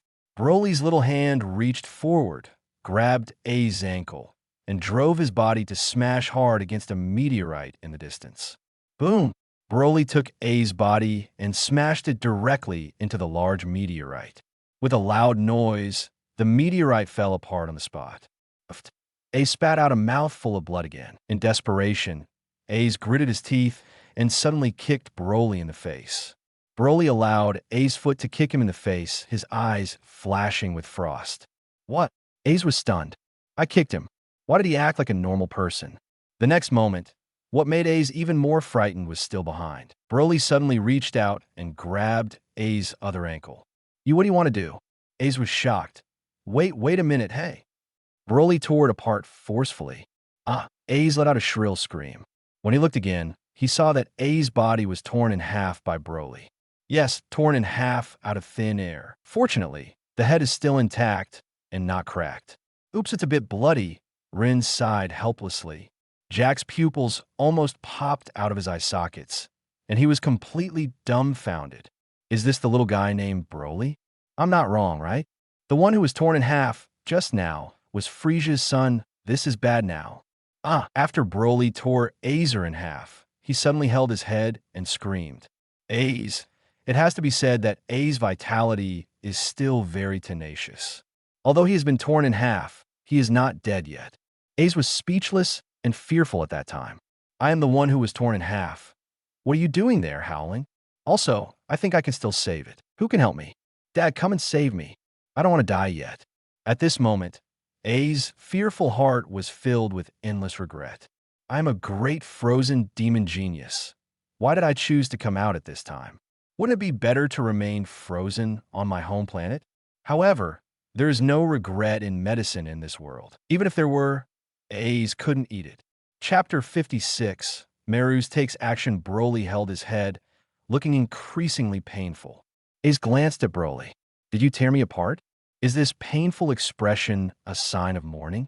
Immediately, Ace suddenly found that Broly had changed direction and whistled towards Rin and Jocko.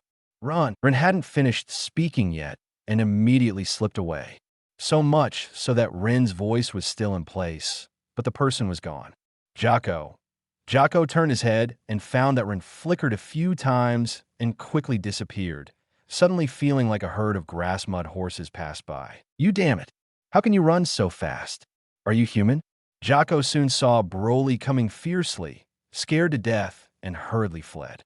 However, as Jocko flew, he suddenly found that Broly was chasing after him. Jocko felt like dying. Don't chase me. Chase the guy named Rin. Seeing that Broly was about to catch up with him, Jocko made a graceful turn and shouted at Broly behind him. Broly, I'm your father. Broly was slightly stunned, with emptiness flashing in his pupils. Clutching his head again, uttering painful cries. Taking advantage of this opportunity, Jocko quickly rushed into the spaceship and picked up tools to repair the door. I have to fix the door quickly and leave this ghost place. This guy is already crazy. Broly held his head, punched, and kicked into the void without any rules. Swoosh! Rin flew quickly from a distance, and a wave of angelic power covered Broly. Broly, wake up, Rin said. Broly's pupils kept changing, sometimes distracted, sometimes empty, sometimes bright, sometimes sad, flickering. After 10 seconds, Broly screamed again, rushing in Ren's direction quickly. The next moment, Broly launched a fierce attack on Ren. Ren did not confront Broly head-on, but dodged the opponent's punches and kicks by closing his eyes with free will. After a minute, huff huff, Broly gasped heavily, feeling endless exhaustion. It's troublesome. My angelic power is not enough to completely restore the reason of the Super Saiyan. Ren sighed, shaking his head lightly. This is bad. Let's just hope for the best. Jocko, this guy is so fast that he can dodge Broly's attacks. But what can you do if you can dodge? Once you're hit, you're done for. Are you risking your life to avoid it? Are you still in mood to talk there? Is the door fixed? You're annoying, Ren greeted Jocko. It's almost done. Jocko hurriedly replied. As soon as Jocko said this, he immediately attracted Broly's attention. Broly turned his head to look in Jocko's direction. Jocko's face instantly turned pale and ugly to the extreme. You can't see me, you can't see me. I don't know if Jocko's prayer worked, but Broly ignored him and looked angrily at Ren again, looking at this person who couldn't be hit no matter what. Broly rushed towards Ren again, launching a fierce attack against him. Outer space. A galactic patrol spaceship is flying towards here at high speed. There are only 2 people on the spaceship. One is Meru's, and the other is Iriku. The 2 quickly noticed what was happening ahead. Remember Meru's, that's Jocko's spaceship. Iriku hurriedly said, yes. Meru's nodded slightly. His glaze swept forward. 2 people are fighting over there. I like pointing diagonally forward. Meru's also saw Ren and Broly fighting. However, when Meru saw Ren's movements, he couldn't help but exclaim in surprise, that's autonomous ultra instinct? What? Iriku turned his head to look at Meru's, puzzled by what he had just said. Nothing. Meru's widened his eyes again, showing a face of shock. Didn't Frisia's son, A's, leave already? I scratched his head, muttering to himself. How could it be autonomous ultra instinct? What's going on? Meru's muttered to himself. What's wrong with you? Remember Meru's? Rika looked at Meru's strangely. What are you talking about? It's nothing, and you don't need to worry about these details. Meru's smiled slightly, returning to calmness, and immediately focused his eyes on Ren, dodging Broly's attacks in the distance. Brief silence. Meru's made a quick decision and quickly put on his oxygen mask.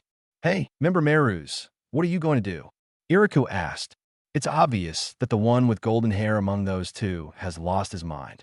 While putting on the oxygen mask, Meru's explained, I'm going to help. But that's outer space, and you must be careful. Remember Meru's? Iriku advised with concern. Meru's didn't answer, so he opened the cabin door of the spaceship, turned around, and raised his thumbs at Iriku, smiling. Then Meru's feet jetted flames, flying quickly towards the area where Ren and Broly were fighting. When he was about to approach Broly, Meru's stretched out his arm forward, and a large net suddenly spurted out from his arm. Please move aside for a moment, Meru's greeted Ren. Ren quickly dodged. Swoosh! The black net released by Meru's covered Broly immediately. Broly was bound by the net, struggling desperately inside. However, the net released by Meru's seemed to be made of some special material. No matter how Broly struggled and how much energy he exerted, he could not break free from the net. But the more he struggled, the tighter it became. Thank you. Ren nodded to Meru's and said thanks. But Meru's looked at Ren up and down for a while, a little puzzled. Are you? Meru's asked. I'm Ren said without looking back, then immediately looked at Broly and greeted him. Broly, wake up. It's time for dinner. White light flashed in Broly's pupils. Is he your friend? Meru's asked. Yes, he accidentally lost his mind. Ren nodded. His transformation possesses super strong energy, which caused his confusion. As long as the current transformation is removed, he can regain his reason alone. Meru smiled. Chapter 57. Is that the power of an angel? I'll give it a try, said Ren once again to Broly. Hurry back. It's time for dinner. The light in Broly's pupils flickered again. Dinner, Broly murmured. Yes, dinner. Ren nodded gently. With your favorite fried chicken. Broly's eyes lit up, saliva flowing immediately. Snap! The golden light around Broly dissipated suddenly, returning to normal. Dinner, dinner, dinner. Broly excitedly looked at Ren. After speaking, Broly suddenly noticed the grid entangled around him. Broly. Hey! Broly exerted force to pull, but the grid didn't respond. Broly looked at Ren with a puzzled expression. Do you remember anything before? Ren asked. Broly shook his head, indicating he didn't remember. Never mind. Think about it slowly later, Ren said, waving his hand gently. The murky power of angels emerged, directly removing the grid covering Broly. Broly regained his freedom. Meru's on the side was completely stunned. Wasn't that angelic power? Isn't that the angelic power unique to our angels? How did he? What's going on? Meru scrutinized Ren again. No matter how you look at it, he's a human. Like a Saiyan, but did I hallucinate just now? Was that angelic power? Meru's didn't say much for now, deciding to find an opportunity to ask privately. Ren also carefully observed Meru's. Ren knew that Meru's was an apprentice angel experienced in the human world. Nowadays, Meru's skin color is pale purple, not blue, perhaps because of deliberate disguise. In addition, Meru's hair was also the unique silver-white color of angels, neatly combed with straight bangs. Meru's wore the uniform of the Galactic Patrol, with an energy gun hanging on his side. Swoosh! Jocko also noticed Meru's appearing at the scene just now. Fortunately, he fixed the door and swiftly flew over from a distance. It's Meru's. You're just in time. That's great. Otherwise, it would have been troublesome. Jocko breathed a sigh of relief. Jocko, are you okay? Meru's greeted with a smile. Everything's fine. Everything's fine. Jocko smiled awkwardly. And Ace? As he left, Meru's asked. Although Meru's was an apprentice angel, he was only experiencing the human world at this moment and mostly wouldn't use angelic power. It could be said that Meru's was using the skills he learned during his time in the human world. Therefore, concerning A's, if Meru's reverted to his angelic identity, it would naturally be easy to investigate. But now, he could only be considered an ordinary person, a powerful one at that. A's? He's floating over there. Jocko pointed in the distance.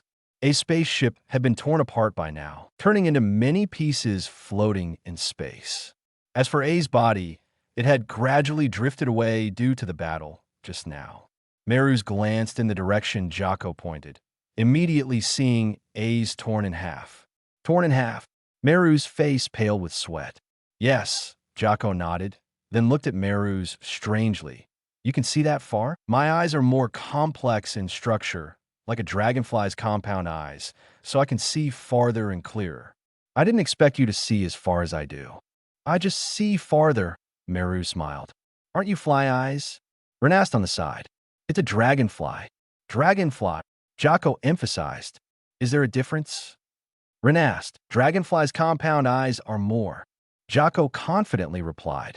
Ren didn't say much. You make a good point. A's is dead.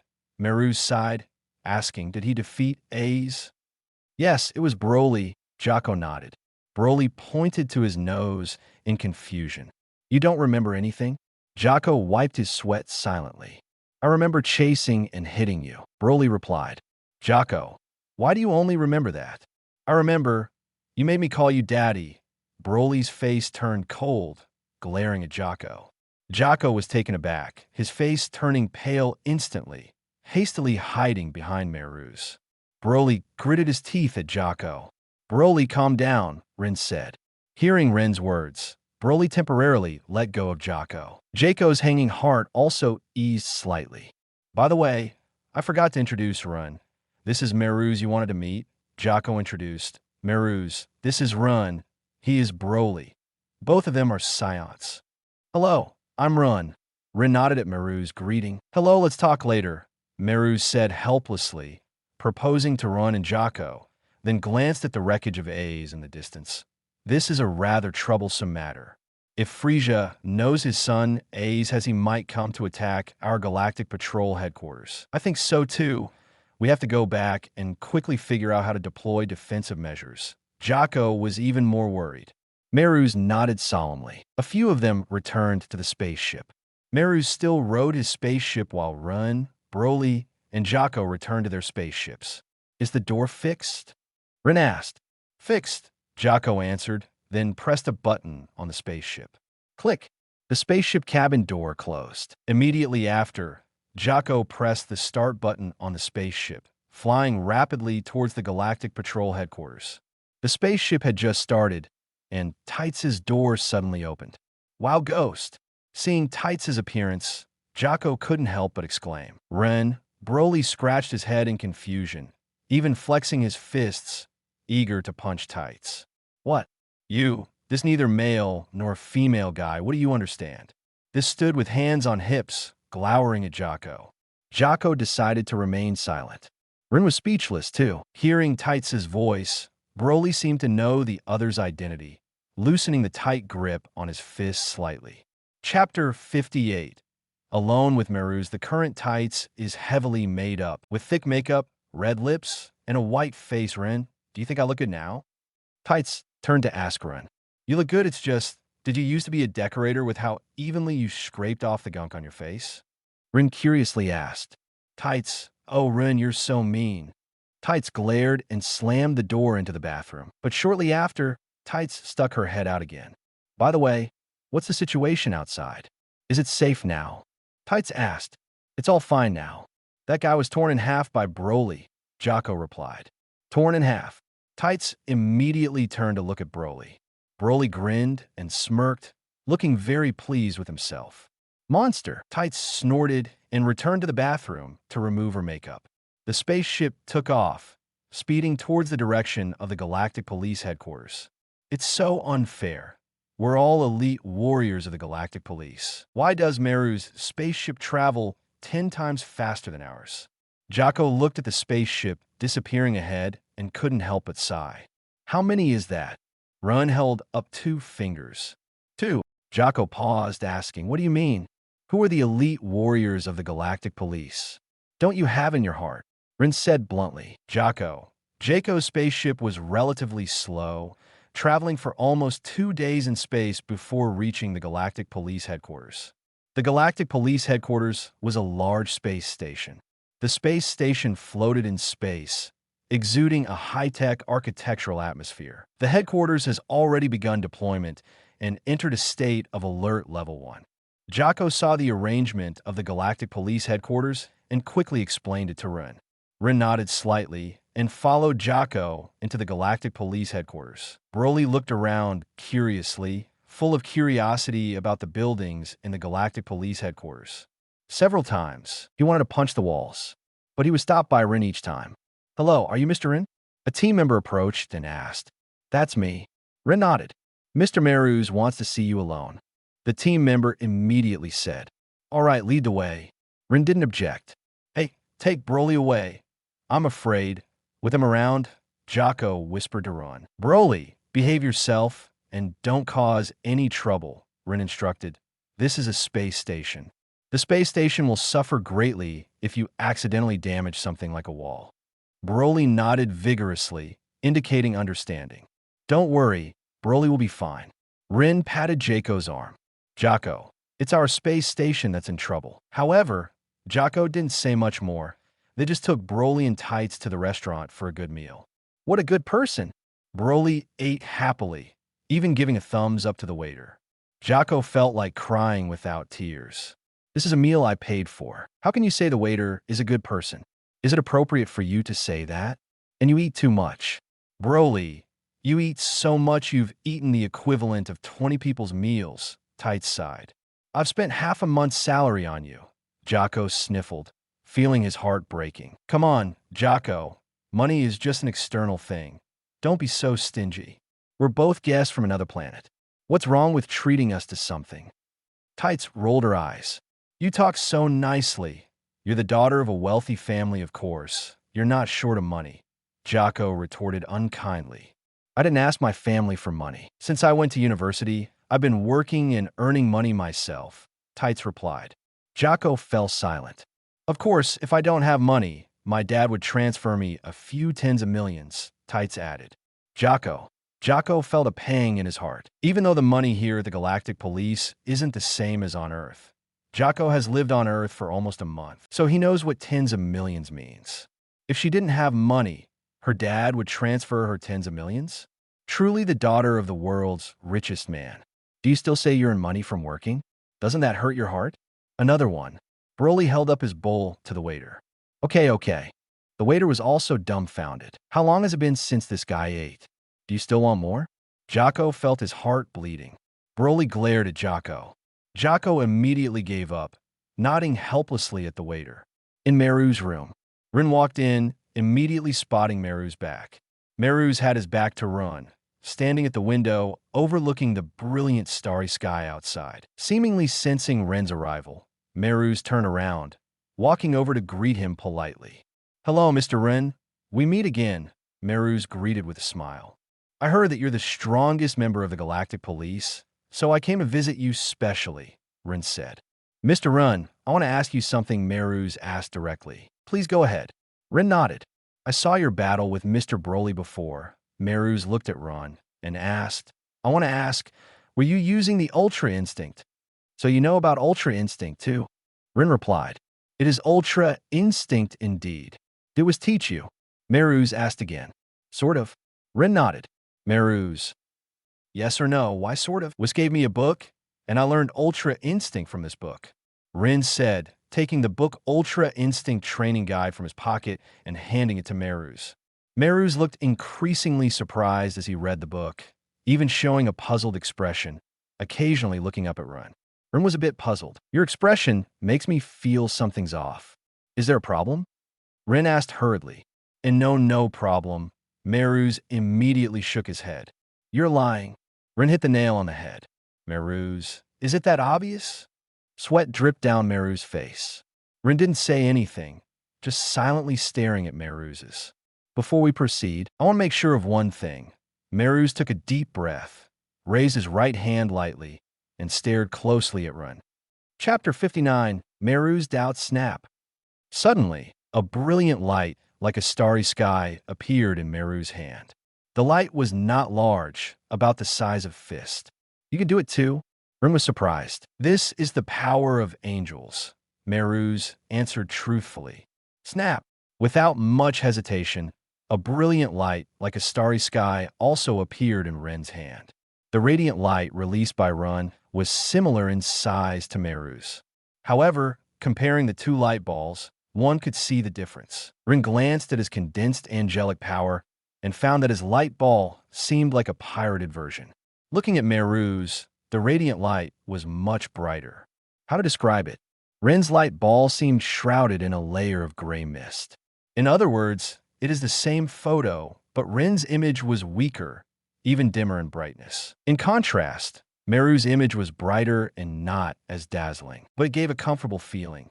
Rin even felt like snatching it away. Why should your angelic power be so bright? Rin estimates that the purity of Meru's angelic power reached at least 40. You know how to use angelic power? Meru sighed, somewhat surprised, looking at the light ball condensed by Rin. So, you're also an angel since you possess this power? Rin smiled. Yes, I'm an apprentice angel here at the Galaxy Patrol for training, primarily to understand the good and evil of humans. Meru's replied truthfully, immediately retracting the brilliant light ball. So Yin Whis, Rin asked. Whis is my brother, Meru's answered. That's great. I have many doubts about this book, and I wanted to ask Whis, but I couldn't reach him no matter what. Can you help me? Rin said, retracting his angelic power. Sure, no problem, Meru's readily agreed, then lowered his voice and cautioned, about me being an apprentice angel.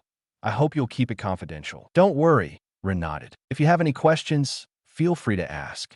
I'll do my best to help you, Meru's told Rin. As you saw, my condensed angelic power is relatively turbid, Rin sighed, the same angelic power, but if mine has a purity of only 9, I feel yours is at least above 40. I've never heard of the purity of angelic power before, Meruz chuckled helplessly. These are not problems.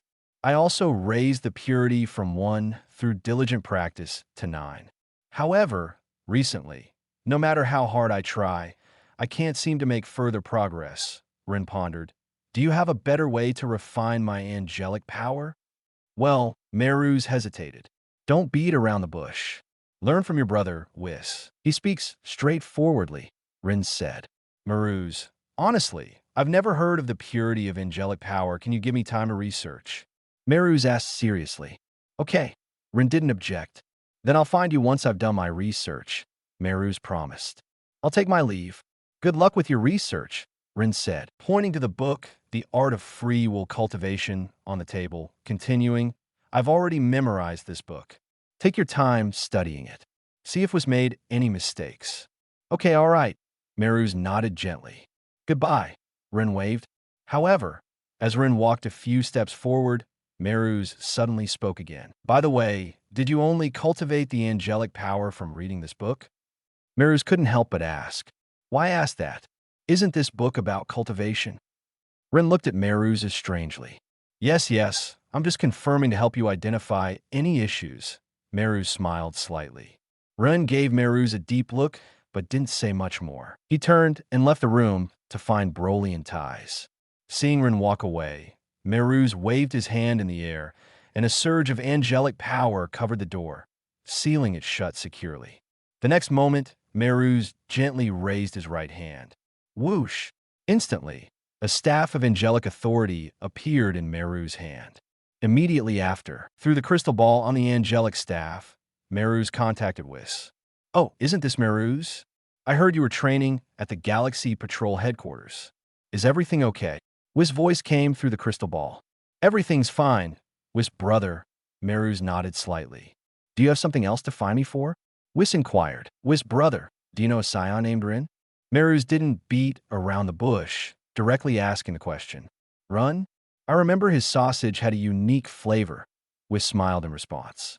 Last time, Lord Beerus and I had it on Vegeta Planet. To show gratitude, I gave him a simplified version of the Art of Free Will Cultivation book for use in the mortal realm. Meruz, is there a problem? Whis looked at Meruz strangely. Art of Free Will Cultivation, a simplified version. Meruz wiped his sweat discreetly. Yes, if you can cultivate well, although you can't compare to Emperor Frieza, you can at least extend your lifespan by settling on a peaceful planet. However, Vegeta Planet has been destroyed. Perhaps this young man, named Run, has disappeared with the planet, Whis speculated. No, he's still alive, Meruz replied. Oh, did he leave before the destruction of Vegeta Planet? Whis guessed. Whis, brother, that's not the point. Meruz wiped his sweat. Oh, Whis was puzzled. The point is the book you gave to Mr. Run, The Art of Free Will Cultivation. I briefly looked through it. It's indeed a simplified version, only capable of prolonging life and enhancing physical fitness, unable to grasp the true essence of the art of free will cultivation, Meruz replied, shaking the book The Art of Free Will Cultivation in his hand. Chapter 60. The Grand High Priest should have a headache. Ah, where did Rin go? Whis was slightly startled. Yes, but that's not the point. Meruz replied helplessly. Why is that not the point? Meruz, what happened? Whis asked strangely. Rin has cultivated the power of angels. Mer is side vort by vort. Whis's expression froze, unable to recover for a long time. The silence lasted for a full 10 seconds. Ah, this is indeed a major matter, Whis exclaimed in amazement. No human has ever been able to cultivate the power of angels before. Whis, are you sure you didn't teach Rin any other cultivation methods? Meruz asked again. Even if I did, Meruz, do you think humans can cultivate the power of angels? Whis didn't answer Meruz's question, but instead asked in return. Meruz remained silent. Indeed, even if one were seriously taught to cultivate, it would be impossible to cultivate the power of angels. At most, they could only cultivate powerful strength through their own will, but would not be the angelic power used by angels. What's going on? Meruz was a bit confused. What does his angelic power look like? Whis asked again. According to Run himself, purity is not enough, Meruz replied. I've also seen the angelic power he condensed. It looks very turbid, not as pure as the angelic power I condensed. But what I can be sure of is that what he condensed is indeed angelic power. There is no doubt about it. Ah, that's amazing, Whis sighed. So should we report this to the Grand High Priest? Meruz inquired. Let me do it. Whis thought carefully and nodded in agreement. Also, Whis, Ren asked me about the purity of angelic power, but I don't know how to solve it, Meruz said with difficulty. I'll ask the Grand High Priest first before saying anything, Whis said, ending the call immediately. 7th Universe, Beerus Planet. After ending the call with Meruz, Whis was silent while holding the scepter. Swoosh! At this moment, a fish riding a fish tank flew over from a distance. Whis, what's going on? The fish spoke, looking at Whis inquiringly. It's the prophet fish. Whis turned to look at the prophet fish. I rarely see you lost in thought, the prophet fish said. There's indeed something strange I might need to consult the Grand High Priest. Whis pondered, then asked the prophet fish. By the way, do you have any recent prophecies? I have a very important prophecy. I was just about to tell you, the prophet fish nodded. What? Whis asked. I predict that soon a very great angel will be born, the prophet fish replied. How great? Whis asked again. I don't know. The prophet fish shook its head. Whis, brief silence. According to my prophecy, well, forget it. I'd rather not say. The prophet fish said halfway, then shook its head vigorously. Whis held his head, feeling speechless. Ah, don't leave the words half said, Whis said. Then I'll say it. But don't tell anyone, only the two of us know. The prophet fish solemnly reminded. All right, Whis nodded readily. According to my prophecy, this newly born angel may surpass the Grand High Priest. The prophet fish lowered its voice, saying cautiously. Ah, that's truly a significant event, Whis sighed. The Grand High Priest must be worried. Please don't tell the Grand High Priest, the prophet fish hurriedly said. I won't, Whis said, immediately contacting the Grand High Priest through his wand. Who are you talking to? The prophet fish asked curiously. Whis, is there something? The voice of the Grand High Priest came through immediately. Prophet fish. The prophet fish felt bad at that moment. We agreed not to tell the Grand High Priest. Are you directly reporting to him in front of me? I'll be dead by the Grand High Priest. Grand High Priest, there is indeed a very important and peculiar matter. Whis didn't hide anything, immediately telling the Grand High Priest about Ren cultivating the power of angels, all in detail. Upon hearing Whis's words, the Grand High Priest fell into contemplation. Grand High Priest, what's the reasoning behind this? Whis asked curiously. This matter is indeed somewhat strange. The Grand High Priest pondered for a long time before saying in a low voice, but in the universe, various peculiar humans will always be born, so it's normal for someone to cultivate the power of angels. Ah, there's a fish that said, soon a very great angel will be born, and this angel may surpass the Grand High Priest, Whis said. Prophet fish. The prophet fish wanted to cry. A fish said, why not just say it's me who said it? What's the difference between directly naming me? I look forward to that day, the Grand High Priest said confidently. After all, I haven't encountered a rival in a long time. So how does the Grand High Priest plan to deal with Ren's matter? Whis asked again. By the way, currently, he is with Meruz. Let him cultivate well and strive to become a true angel as soon as possible. The Grand High Priest thought for a moment, then added to Whis, and by the way, teach him the true will of freedom. Okay, Grand High Priest, Whis agreed. By the way, among you angels, who has the best teaching ability? The Grand High Priest inquired. If we're talking about teaching ability, it should be Sister Cuz, Whis evaluated. Don't tell him about Ren's potential to become a true angel, to avoid him becoming arrogant. The Grand High Priest smiled and reminded Whis. I understand, Grand High Priest. Whis nodded in agreement, then asked, should I send him to Sister Cuz in the 10th universe? Find a way to guide him there rather than deliberately sending him, the Grand High Priest replied. Whis was a bit overwhelmed for a moment. This question is a bit difficult. Just send him directly. Why go through all this trouble? The things that are harder to obtain, once obtained, will be cherished even more. The Grand High Priest looked at Whis through the crystal ball on his wand and explained, if you actively send him to Sister Cuz, he may not cherish it, and he may even waste time. By the way, he is still a human and has a limited lifespan. At most, he can live for 100 years. In just 100 years, it's just a blink of an eye for us angels. Can he become a true angel? Whis suddenly realized after listening to his words. So should he be sent to Sister Cuz? Whis pondered. He's still quite young Grand High Priest. Chapter 61. Zeno. Great Priest, what happened to you? Oops, just kidding, my apologies, Whis covered his mouth and giggled. Let's leave it at that for now. The Great Priest said, ending the call. Snap. The Great Priest immediately put away his staff. Tap, tap, tap. At that moment, a small figure came running from not far away, appearing beside the Great Priest and looking up at him with wide eyes. Hey, Great Priest, what's going on? Zeno asked. Do you remember Lila? The Great Priest suddenly asked. Lila? That name sounds familiar. I think I've heard it somewhere before. Zeno scratched his head, muttering softly. The Great Priest remained silent, quietly watching Zeno with his piercing, triangular eyes. The Great Priest believed that Zeno would definitely remember. I remember now. Zeno's eyes lit up as he recalled, responding immediately. Isn't she the angel of the 18th universe? She said she would perish along with the 18th universe in the end. She dissipated all her angelic power and vanished with the 18th universe. Yes. The Great Priest nodded lightly. Lila was truly devoted to her 18th universe. Zeno sighed softly. No angel has ever done such a thing before. However, the destruction of the 18th universe was inevitable, and her actions were indeed extreme. The Great Priest sighed slightly. Lila isn't one of your daughters, right? Zeno asked.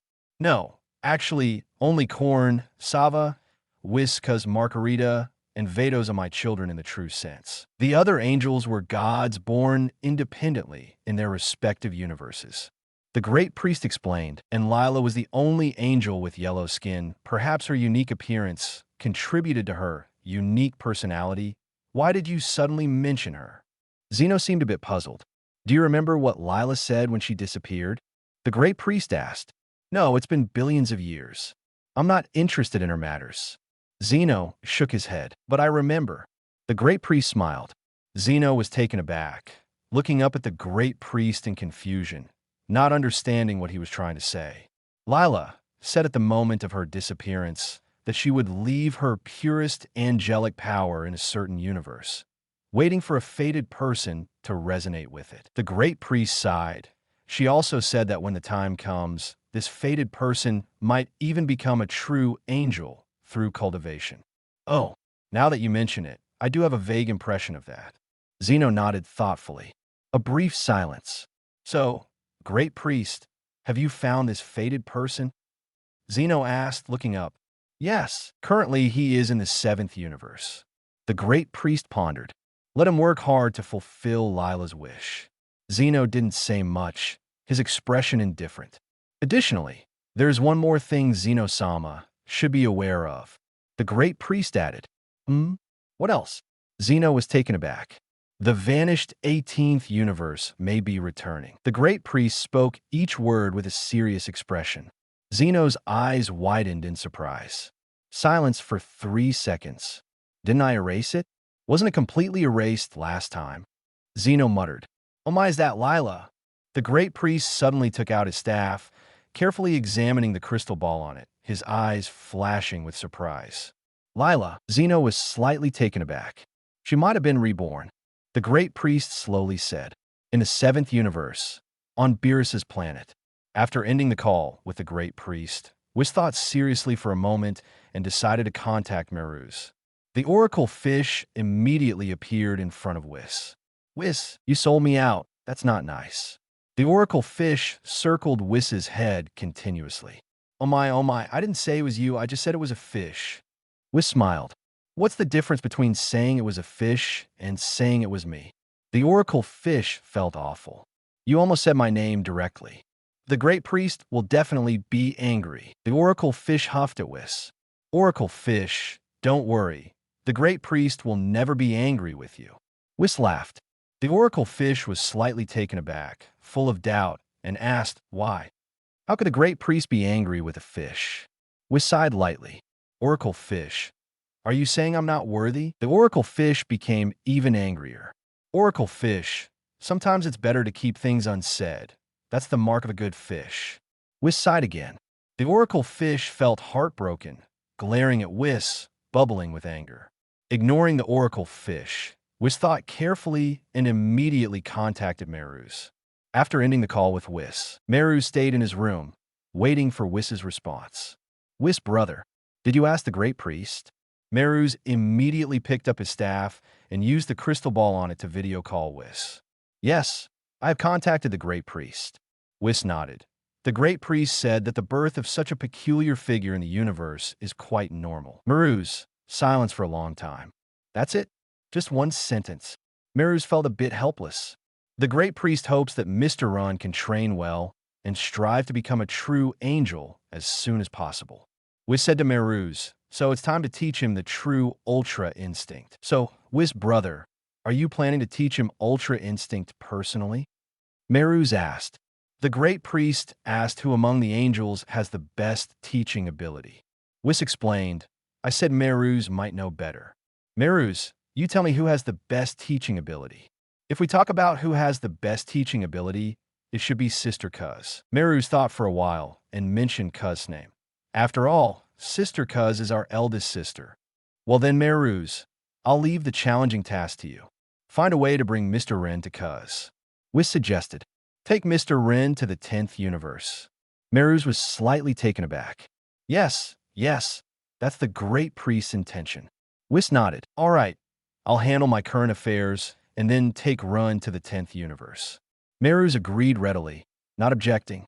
Also, it's best not to let Mr. Ren know about this. According to the great priest, things obtained easily are not cherished and may lead to wasted time. So, don't directly send him to Cuz. Find a roundabout way. Let him understand the hardships ahead to better prepare him for becoming a true angel. Whis said seriously. Meruz was completely speechless. Can't send him directly? Then what can I do? Chapter 62, Meruz's decision. But how should I do it? Meruz felt a headache coming on. Meruz, for you, this is also a form of training, a way to hone your path to becoming a true angel. Whis said with a smile. So you must find a way to solve this problem. Meruz reluctantly patted his forehead, feeling both amused and helpless. That's how it is. Contact me if you have any questions. Whis washed his hands of the situation, leaving the troublesome task to Meruz. Whis, brother, there's one more thing, Meruz hurriedly said. It's about Frisia. Frisia? Whis was slightly taken aback. To be precise, it's about Frisia's son, A's. Meruz sighed. Oh my A's, Frisia's son. Wasn't he frozen on his home planet? Has he been unfrozen early? Whis asked casually. Yes. After being unfrozen, he seemed to want to attack the Galactic Patrol headquarters, but he ran into Jocko, who had just returned from Earth. On Jaco's spaceship, there was also Mr. Ren and Mr. Broly. Meruz explained the situation in detail. Mr. Broly, who was with Run, is incredibly strong and literally tore A's in half now. A's is dead, and it's only a matter of time before Frisia finds out. Whis fell silent. A few seconds later, Mr. Broly, who is with Run? Whis muttered softly, poking the crystal ball on his staff with his index finger and gently sliding it to the side. Next, Whis extended his thumb and opened an angle between his thumb and index finger. Immediately, an image of Broly appeared beside the crystal ball. Whis carefully examined Broly and nodded thoughtfully. Oh my, this Mr. Broly must be the legendary Super Saiyan that Frisia fears. The legendary Super Saiyan? Meruz was slightly taken aback. No wonder he could defeat A's. Whis suddenly understood. The problem is if I take Ren to the 10th universe, and Frisia attacks our Galactic Patrol headquarters during this time, I'm afraid no one here can stop him. Meruz looked serious. Should we leave Broly behind? Meruz, the Galactic Patrol has always had a good relationship with the Supreme Kai. You might be able to contact the Supreme Kai and ask for his help in dealing with this matter. Whis suggested. After all, over 10 million years ago, the previous Grand Supreme, Kai cooperated with the Galactic Patrol. Yes, Back then, the Grand Supreme Kai sealed Moro and handed him over to us for imprisonment. Meruz's eyes lit up. I know what to do now. I'll find a way to contact the Supreme Kai. You can also take Mr. Rin with you to broaden his horizons by meeting the Supreme Kai. Whis suggested. I understand. Meruz nodded in agreement. The call ended. Whoosh. Meruz immediately put away his staff and waved his hand in the air towards the door. The angelic power covering the door dissipated instantly. Meruz stepped out of the room and quickly made his way to the control room to inquire with the staff. Have you intercepted any information about Frisia? Meruz asked. It's Meruz. The staff greeted politely and checked the screen. We are currently monitoring Frisia's spaceship. It seems he hasn't found out about his son's death yet. If he finds out, how long will it take for his spaceship to reach us? Meruz asked. The Frisia force is quite far from our Galactic Patrol headquarters.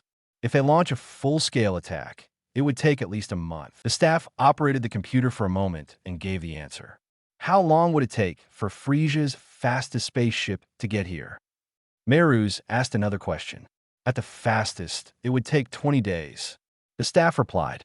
Thank you. Meruz thanked them, having a rough idea in mind. Although his staff could easily investigate these questions, Meruz chose not to do so. Meruz was here to train with the Galactic Patrol. If he used his angelic staff for everything, there would be no training effect. Meruz thought carefully. It would take about a month for Frisia to launch a full-scale attack. During this month, he could first find the Supreme Kai and ask for his help with Frisia. After all, if Frisia launched a full-scale attack on the Galactic Patrol, it would be quite a headache. Meruz walked briskly towards the dining hall. Entering the dining hall, Meruz immediately saw Run and Broly feasting. How many days have you not eaten? Jocko was almost in tears. You're not eating food. You're eating my salary. Is it easy for me to earn money? Now, with Rin, the two of you have eaten the amount of food for over 40 people. Let's eat this much for today. Only about 30% full. Rin smiled. I'm 50% full. Broly patted his belly. Jocko was in tears. I invite you to eat, and you're not even full. The most tragic thing is me. Run. Meruz waved at Run in a friendly manner. Meruz, hello. Have you found a solution? Rin politely stood up, looking somewhat expectant. Sorry, I haven't found a suitable solution yet. Meruz shook his head helplessly, looking apologetically at Rin. Does that mean there's no solution? Rin felt disappointed. I may not have a solution, but it doesn't mean others don't. Meruz smiled. Mr. Run, please get ready. In the next 2 days, I'll take you to someone who might have a solution. If even she doesn't, we'll have to think of another way. Meruz had figured it out. It's about making Rin go through some ups and downs. Don't let him easily get what he wants. Make him cherish the hard-earned training. Training with Sister Cuz. I'll first take him to the Supreme Kai. The Supreme Kai can't solve his angelic power problem. Then I'll tell Rin, even a true god can't solve it.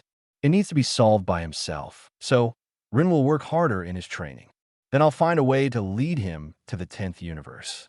As long as I use angelic power to guide the spaceship to the 10th universe while Rin and Broly are sleeping, and then create a fake crash landing in the God of Destruction's realm, it'll work. This isn't too difficult. The spaceship crash lands in the God of Destruction's realm in the 10th universe, letting Rin meet Sister Cuz, and my mission will be completed. Where are we going? Rin felt a wave of anticipation. Could be to see Whis. By the way, there's a new Dragon Ball anime promo called Great Demon, which tells the story after Majin Buu and before Beerus comes to Earth, set to be released next year. Chapter 63. Meruz, do you have siblings? You'll know when we get there. Meruz didn't elaborate. Rin restrained himself from asking further. Where else could it be? Aside from meeting the true angel Whis, Rin couldn't think of anywhere else they might go. I want to bring Broly along. You don't mind, do you? Rin asked Meruz. Of course not. Meruz nodded. If possible, we should depart today. The sooner the better. I'm worried Frisia might attack the Galactic Patrol headquarters at any moment. All right, let's go immediately, Rin decided without hesitation, naturally agreeing. Rin was even more eager than Meruz. Meeting a true angel could help guide his training and identify any issues, further refining his angelic power. An hour later, Rin and Broly boarded Meru's spaceship. This time, the Galactic King personally came to see them off. The Galactic King looked like an octopus, with light green skin and a golden crown on his head. The crown was the only clothing the Galactic King wore. In the Dragon Ball world, all intelligent beings that are not gods are collectively referred to as humans, including Frieza, Cell, Majin Buu, etc. The Galactic King kindly held Meru's hand, his expression solemn, and said earnestly, "Meruz, the future of the Galactic Patrol depends on you." Saying this, the Galactic King glared fiercely at Broly. Broly looked at the Galactic King in confusion. A brief silence. "Octopus," Broly suddenly asked. "Idiot, that's the Galactic King. Show some respect." Jocko scolded Broly angrily. Broly said nothing, glaring at Jocko with a dark expression. Jocko immediately backed down, hurriedly waving his hands at Broly and forcing a smile. Sorry, just pretend nothing happened. Are you Broly?" The Galactic King extended a tentacle in greeting. "You're the one who killed Frieza's son, Ace?" Broly grabbed the Galactic King's other tentacle tightly. The Galactic King's face turned red. "Broly? Hey, what's wrong with him?" Tights asked Rin curiously.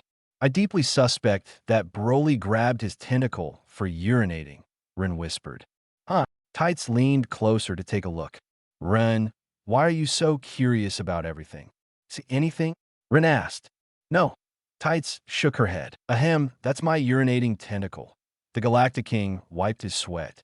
Broly understood and quickly withdrew his hand, wiping it vigorously on Jocko. "Jocko, are you serious?"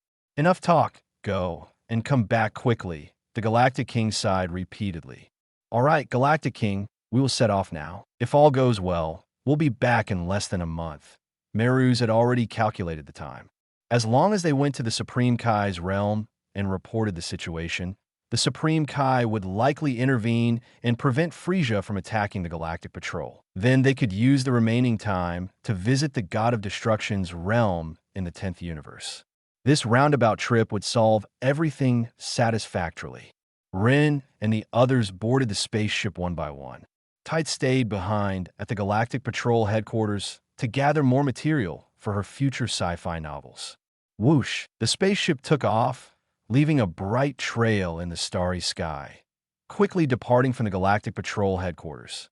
The spaceship carried only Run, Meruz, and Broly. Meruz operated the computer for a moment, setting the spaceship on autopilot. "It will take about 6 days to reach our destination," Meruz said. "I look forward to it," Rin nodded, examining Meruz from head to toe. Feeling a bit uneasy under Ren's gaze, Meruz asked, "Mr. Run, is there something on me?" "No, I just wanted to ask," Rin said. "What do you want to ask?" Meruz was puzzled. "Do you have siblings?" Rin inquired. Meruz was a bit taken aback, but answered truthfully, "I have 3 brothers and 3 sisters." "Your sisters must be very beautiful, right?" Rin asked again. "Yes, they are indeed very beautiful," Meruz nodded seriously. "Make sure to introduce your sisters to me sometime," Rin said earnestly. Meruz, "How did you know I was going to take you to meet my sister?" "You want me to introduce my sister to you? What are you planning?" "All right, I'll introduce them when there's a chance." Meruz smiled helplessly. After all, he was going to introduce Cuz to Rin sooner or later. No matter what Rin intended, let Cuz handle it. By the way, what about Frieza's son Ace? Just leaving him like that? Rin suddenly thought of something. "The team has already collected A's body and put it back together," Meruz replied. "With glue?" Rin asked. Meruz, "But Frieza will eventually find out, so we have cremated A's body at the Galactic Patrol headquarters," Meruz explained. "It's better not to let Frieza see his son's tragic state." "You're right." Rin nodded slightly, then scolded Broly. "Next time, go easy on them. Don't tear people apart." Broly smiled foolishly and nodded vigorously. Days passed. The spaceship traveled through the vast starry sky for 6 days. On this day, Rin suddenly sensed a familiar presence on a nearby planet. "Meruz, can we take a detour and land on that planet?" Rin suddenly asked. "Is there something special about that planet?" Meruz was slightly surprised, looking at Rin in confusion. "I sense an old friend. I want to say hello." Rin pointed to a green planet in the starry sky. All right, Meruz didn't object, directing the spaceship towards the green planet. The spaceship made a bright arc in the starry sky, changing its course. On the green planet, Vegeta sat on a wooden stump, holding a freshly roasted leg of a creature that looked like a dinosaur, eating heartily. Nappa and Raditz were not present, as they were cleaning up the battlefield in a distant area. Chapter 64, Vegeta, we meet again, beep beep. Vegeta suddenly received a power level reading. What? A power level of 10,000. Vegeta immediately stood up from the stump, his expression becoming serious as he looked up into the sky. High above, a strangely shaped spaceship was slowly descending. What is that? Vegeta was slightly taken aback, feeling that this spaceship looked a bit unusual. The power level reading of 10,000 just now came from the spaceship. Who could it be? Whose spaceship is this? It's worth mentioning that although Vegeta's scouter was previously broken, he obtained a new one after reuniting with Nappa and Raditz. For Vegeta, a power level of 10,000 was nothing significant. However, it was enough to make Vegeta take it seriously. Inside the spaceship. Who is that? Meruz looked at Vegeta outside the spaceship and asked curiously. He's the Prince of the Saiyans, Prince Vegeta, Rin explained. I see. We should go down and greet him. It's a basic courtesy, Meruz finally understood and added.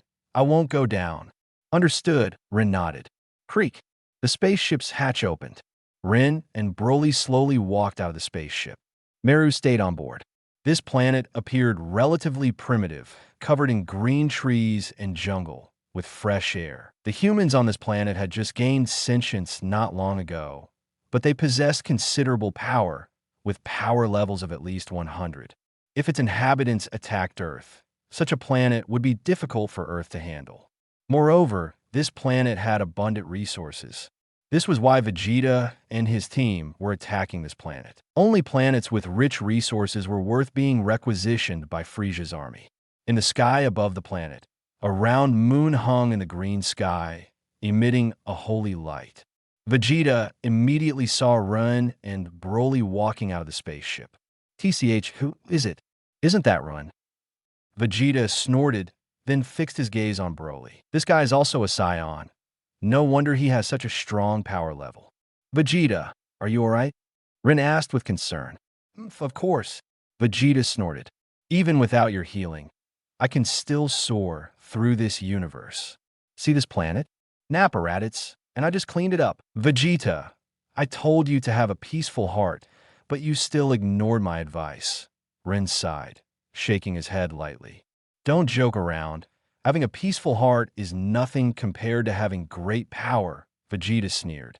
I told you, I want to become stronger through my own training methods.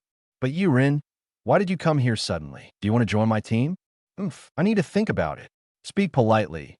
That's not respectful. Broly suddenly spoke. Broly had endured long enough. The last time someone was disrespectful to Run, I beat him badly. This guy dares to shout at Run. That's outrageous.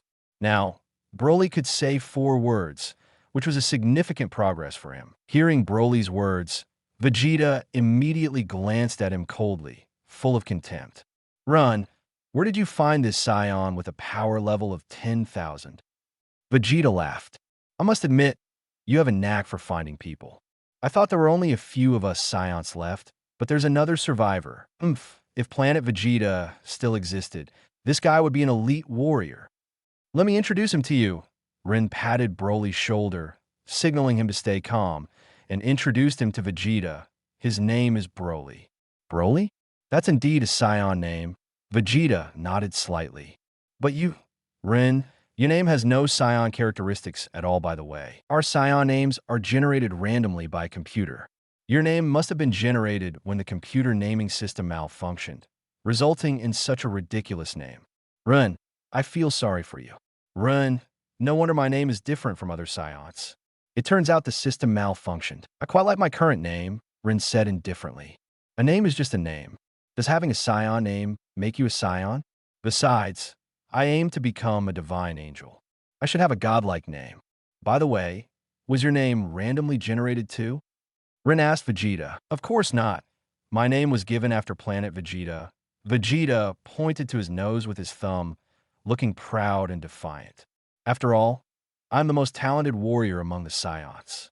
Naming me after Planet Vegeta is the most appropriate. Ha ha, Rin, you must regret training in Ultra Instinct. Rin didn't respond. Broly, beside him, was eager, even giving Rin a pleading look, as if saying, let me fight him quickly, or I'll go crazy. By the way, why did you change spaceships again? Where did you get this one? Vegeta asked Rin curiously. It's not important, Rin replied calmly. What do you mean it's not important? Return my spaceship. You've always been disrespectful to me, the prince. Do you believe I'll beat you up? Vegeta shouted at Rin. Broly scratched his head, getting more anxious. Rin glanced at Broly. Broly's pleading eyes looked at Rin eagerly. Don't hit too hard, and don't tear him in half again. Rin instructed Broly. Broly nodded excitedly, indicating he wouldn't hit too hard. What? You want that guy to attack me? Vegeta laughed. Go ahead. Whoosh. As soon as Vegeta finished speaking, he saw Broly rushing towards him. Vegeta reacted quickly, dodging Broly's attack with a swift move. Continuing to ask for votes friends with monthly tickets. Throw them over. Chapter 65. Broly punches Vegeta bang. Vegeta struck fiercely with his palm, hitting Broly on the back and knocking him to the ground. Oomph. A power level of 10,000? You think you can challenge the prince? Vegeta sneered contemptuously. Broly scratched his head and got up from the ground. I underestimated him. I forgot to power up. After standing up, Broly glared angrily at Vegeta. What? With just that power level, you want to challenge the prince? Vegeta scoffed, full of disdain. But you are an elite Saiyan warrior, so I'll play with you and show you what true genius is. Bang! As soon as Vegeta finished speaking, Broly headbutted him in the face. Vegeta felt his nose go numb, and his face ached. Broly slightly increased his power, stretched out his small hand, and pressed it against Vegeta's face. The next moment, Broly slammed Vegeta's head into the ground. Ow wow, Vegeta's head made intimate contact with the ground. Scrape. Broly, without any politeness, rubbed Vegeta's head furiously against the ground. Vegeta howled in pain and quickly retaliated with a heavy punch to Broly's stomach. Broly's body wavered slightly, but he seemed unbothered, even smiling. What? Vegeta's face changed color. Why did my punch affect him? Wait, power level. What's going on? Why did his power level suddenly rise to 20,000? Am I seeing things? This is impossible, absolutely impossible. Vegeta's eyes widened in disbelief, looking at his scouter. It must be malfunctioning. Bang! Just as Vegeta thought the scouter was malfunctioning, Broly punched him in the chest. Ow wow, Vegeta's limbs flailed. Smack! Broly grabbed Vegeta's wrist and slammed him around. Vegeta was completely powerless to resist, continually howling in pain. Broly slammed Vegeta around a dozen times before casually tossing him. Vegeta flew through the air in a graceful arc, landing headfirst in a thicket, with only his legs sticking out. What? At that moment, Nappa and Raditz rushed back, just in time to see Vegeta's predicament. Their faces changed repeatedly. Who are you? How dare you attack our prince? Nappa bravely stepped forward, pointing at Broly. Bang! Broly punched Nappa in the face. Nappa flew backwards, rolling several times on the ground, feeling completely numb when he landed. Raditz had intended to question Broly too, but seeing Nappa's fate, he shuddered in fear, his young heart deeply scarred. Hey, run. Raditz quickly noticed her nearby. Broly spotted a stone at his feet and casually kicked it. Bang! The stone flew and hit Raditz in the stomach. Ow wow, Raditz fell to the ground, clutching his stomach in pain. Vegeta, are you alright? Rin ignored Raditz and walked toward Vegeta. Vegeta, I'm upside down here, what do you think? That guy's name is Broly, right? I won't let him off. I happened to pass by and sense your presence, so I came to greet you, Rin said to Vegeta. Vegeta didn't respond, glancing at Broly. What are you looking at? Broly spoke. Vegeta looked confused. He said, what are you looking at? Broly instructed. Vegeta. Vegeta didn't want to speak anymore. Boom! Vegeta's energy burst out, destroying the nearby forest. Vegeta righted himself, glaring at Broly in shame and anger. Then, Vegeta looked at his scouter. Power level 10,000? Was I seeing things earlier? His power level is back to 10,000. I must have been seeing things. But just in case, I'll use my true power. Vegeta looked up at the sky. The moon was rising, full and bright. Run, see that? That's this planet's moon, and it's a full moon tonight. Vegeta laughed. Only a few Saiyans, besides the royal family, retain their reason when transforming into great apes. Your actions have angered me. I'll transform into a great ape and show you true terror. Vegeta stared at the full moon. Broly also looked at the moon in confusion. Don't look at it. He's right. You'll lose your reason. Rin waved his hand in front of Broly's eyes.